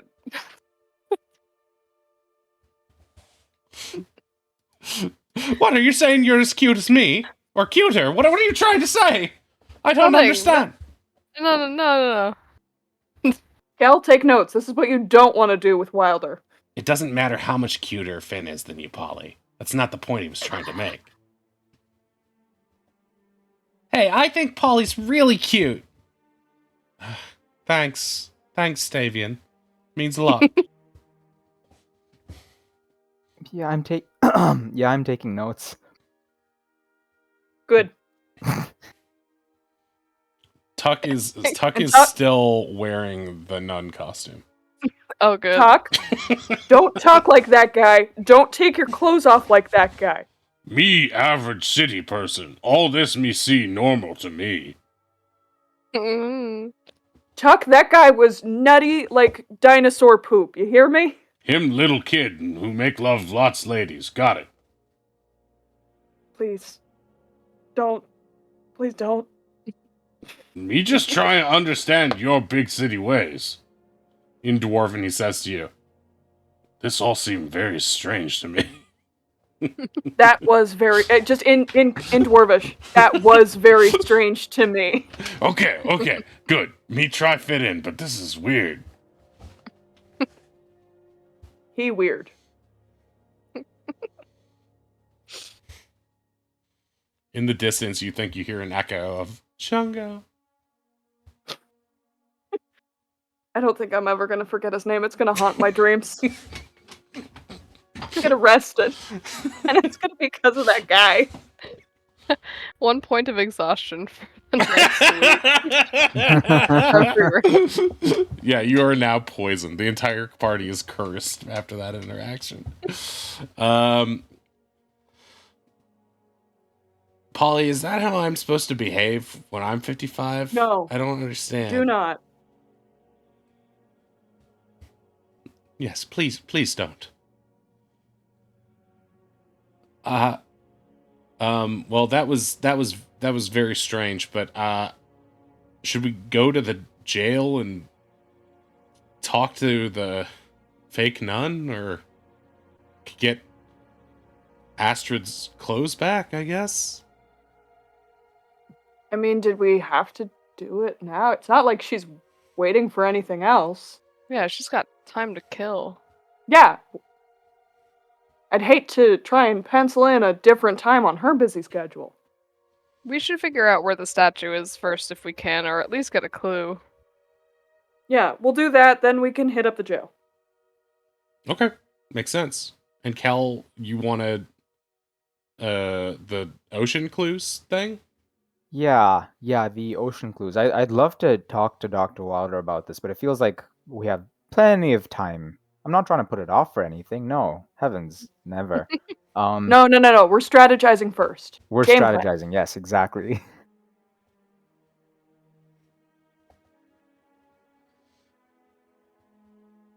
Everyone stares at each other as a cricket chirps.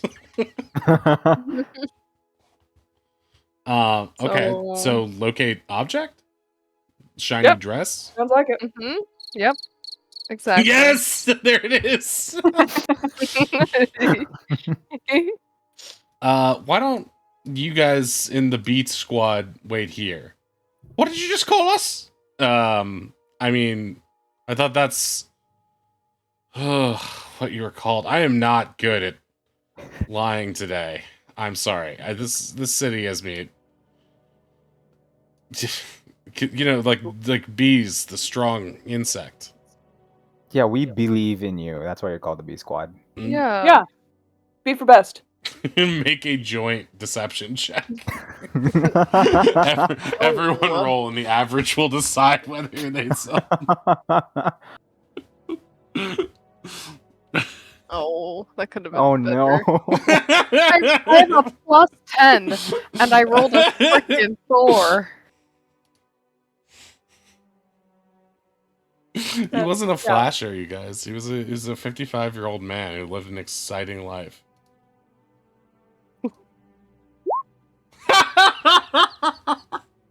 Oh my god! Thank you, Ronnie. Very cool. As Ronnie, I rolled a 1 on deception, and I think that'll put the nail in that coffin. So, I believe that everyone stares at you. Oh, so that's how you see us, the B Squad, is it? Well, you don't. We have to protect you, and you don't fight so good. And I'm sorry, Polly. I just digging a deeper hole. Yeah, well, maybe we will start over here. Fine. Yeah, because you guys, you be the squad. Oh, whatever. Why don't you piss off, Finn? I didn't deserve that. Yeah, you're way cuter than her, Polly.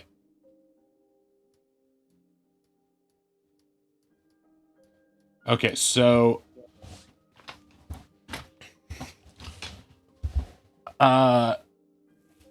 you guys make your way to the front gates after about a 5-8 minute walk. It's not that far.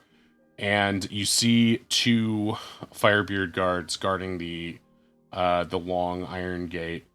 It's about, I don't know, 8 feet tall, spiked. It leads up this little hill. It's this really nice Southern Gothic mansion in sort of the middle of this long yard. You can also see bustling around a lot of pirates doing work, setting up what looks to be some preliminary like wedding planning stuff in the back. There's a gazebo out back that people are constructing. So all of you are there right now, but you don't all have to approach. You can do it however you guys would like to.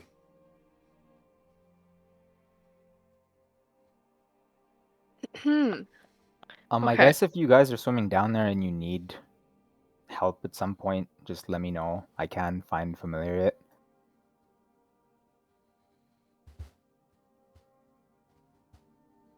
But Are if we you all guys can together? handle it on your own, I'm happy to sit up here and watch as well. Well, are we doing the mansion first or the water first? Oh, well, my understanding was that the mansion was not a complete team job unless I've missed the train wildly. Yeah, I thought we were splitting the party. Finn and I go up. I'll give my armor to any one of you guys, and then you guys were gonna take a dip. Yeah. Yes. So I'm just marketing my skills, I guess. If you need my help down there, otherwise I can just stand up here and stay guard. If someone comes by, I will throw a crab into the water, and that's how you know that something bad is happening. Or I could Will be we on be- shore with you and just message the person. That works. That works too. Yeah.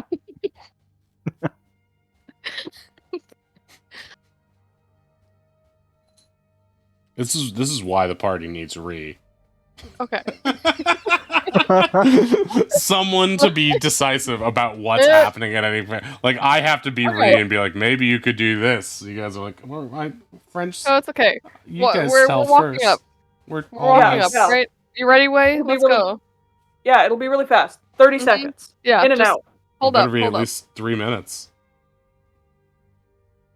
Okay, I'll walk up to the to the guards. Yeah, I'll hang back a little bit. Okay, so you're approaching the guards, and the guards sort of raise an eyebrow. Well, what do we got here? Oh, I just was walking by and I noticed all the pretty decorations. Is there like a party happening here soon? They look at each other, and they both grin. Oh, yeah, there is a party soon, and I was thinking I could use a date. And the other guy's like, hey, no, I could use a date. Date me instead. I'm, man, that guy can't even think of a reason he's better than me. I'm way tougher than him. Watch this. And he grabs his friend, the other guard, and they start wrestling. If Finn that's the looks case, I'll back just at Way and just gives a thumbs up. Way will cast it as he's farther away so they won't hear it, and then he'll just walk up. I can't really hear anything anyway. They're beating the crap out of each other just because Finn walked near them. Hey, nice going. I know. This dress is the best. So they haven't even noticed the dress yet. She doesn't know that. She's modest in this episode. So, from your locate object, you were getting a strong ping that you sense that the statue, not the dude who was disguised as the statue, but the statue itself, you're getting a strong ping that it is sort of beneath the area in the backyard between the gazebo and the mansion itself. So it's somewhere. Oh, good lord. Somewhere like here-ish, Kinda maybe here. maybe back in this way. You can't really see Okay. behind the mansion from where you're at, but you can at least see this side lawn here, and you just get the sense it's this way. But you definitely get like the vector of it being down, like straight. Yeah. Or I guess since it's on an incline, it would be more like straight with a slight decline. But like you get that it is.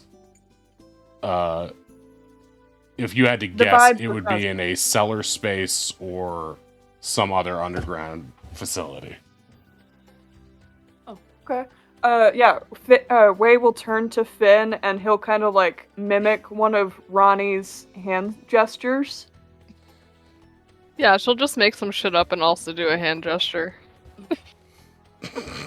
They stand there doing Yeah. sign language to each other, neither knowing what it means, but in their hearts knowing they were made for one another. The ship sails itself. Damn it.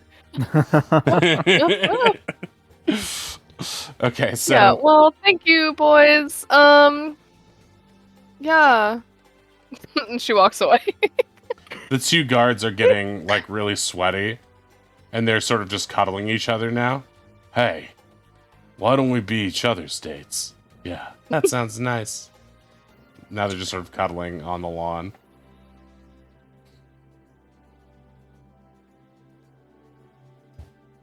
That's just like the plot of a pirate show I once watched. I was just gonna say that's the real our flag means death. You think they're gonna try and kill each other later, or you think they're gonna make it work? I feel like they can figure it out. That's for HBO. No, just hope and they don't get it's canceled first. Little patience to decide. At least 3 seasons. Uh, I'd rather have to do it. all right, so we're rounding things up with this Chungo McLarge huge size episode. Kelkan, is there anything you would like to do with regard to the water, your aqua clue search? If there are clues to be found there, then I guess not urgently, just sort of when that whole situation plays out. I just want to kind of lend my help. I don't know if there is a situation planned around it. Okay. All right. So you guys have this information that the statue, to the best of your knowledge, is definitely there somewhere in the vicinity of the grounds, likely beneath the mansion. And what are you going to do with that information? I guess ideally I'd like to scope out just like from the water, the coastline, see if there's a better way we can approach it from the back or an escape route if such is needed. Mm. Have you two told the rest of the party what you heard? I Finn don't and see Wen? any reason why we. I wouldn't see any reason why we wouldn't withhold the information that we have. Yeah. So you pass that on, and so yeah, now you just have to decide what your next order of business will be. So we know we've located, to the best of our knowledge, where the statue is. The magical properties of the spell seem to dictate that it has to be there. Of course, everything is a little bit more confusing now with the thinking we had the statue before, so you all still feel a little bit wary about it in the meanwhile. But on that bombshell, we're going to end things for now, and we are going to send things over to our good friend Sconebone for the time being. I want to thank everybody who contributed to our hype train earlier. I want to thank Jay Doodle for the follow, Theo Drek for the follow, Game Master Eric for the wonderful raid, Leaky for the sub, Game Master Eric for the follow, Short Person for those wonderful Chungo McLarge huge biddies. That was a fun thing. Hope we did you justice. Want to thank Owl and Ink for the new emotes for the channel as well. Want to thank want to thank Ruthie for getting here super early and keeping me company. And I want to thank Oddish for taking care of the music as always and pushing through a super tiring, exhausting week. So thank you to everybody. We'll get Ree back next week, and I want to thank Ree for being a part of this as well. And yeah, just thanks to everybody. You guys make this really fun to do. Sorry, it was a kind of scattershot thing today. It was a super long day for me as well.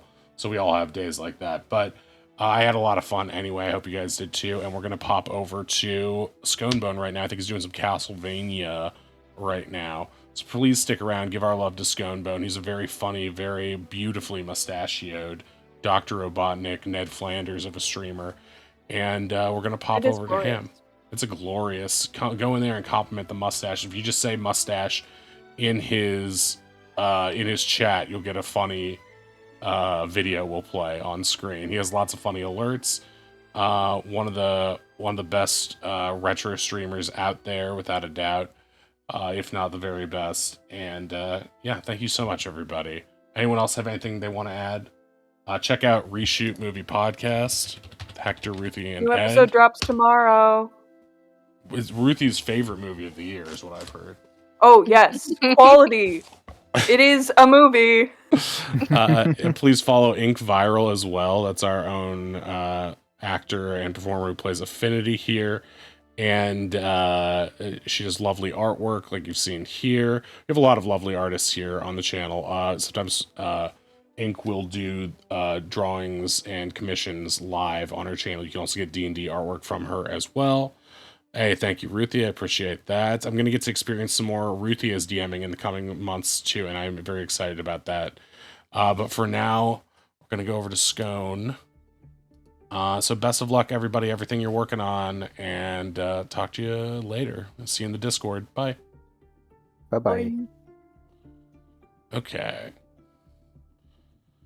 Sorry I went off the rails with that Chungo thing. I just thought it was I just want It to was get at his so money's worth. funny. I don't know what you're talking about. That was What do you mean? hilarious. I try not to just do pure improv riffing on bullshit in the because I want it to be for you guys, not just for me, just like So masturbatory humor. But at the same time, it was like I was it like, was super okay, funny. Ed No, will I had I to was mute for a crying. while because I was like, Yeah, I you don't know if killed you heard me him. cough before. That- I Honestly? muted That brought myself. me the most joy was hearing Oddish say, reading Oddish say, "Give you one moment. I think you just killed me." I was like, "Yes, good." If no one else, this is. Honestly, so I could give you the backstory on why he said Chungo McLargehuge. This is an NPC that he has insisted that we have in our I feel home like I've games. heard this before from you guys. Yes. I think you've told me this So- very thing, but also it's a reference. In- Big McLarge Huge is a reference to Mystery Science Theater, so it immediately stuck out Yeah. to me as well as like a joint reference to that. So apparently there was a streamer Again, who started that, switch and then somewhere Ed brought else, it to now our if something games. else So in opens up. my first campaign, Chungo McLargehuge was a capo in a mafia who eventually Katie Owl's character gave him bad rations, and we made a lot of diarrhea jokes. In Hector's game, Chungo is Owl's manager because he's a musician, and he's just not got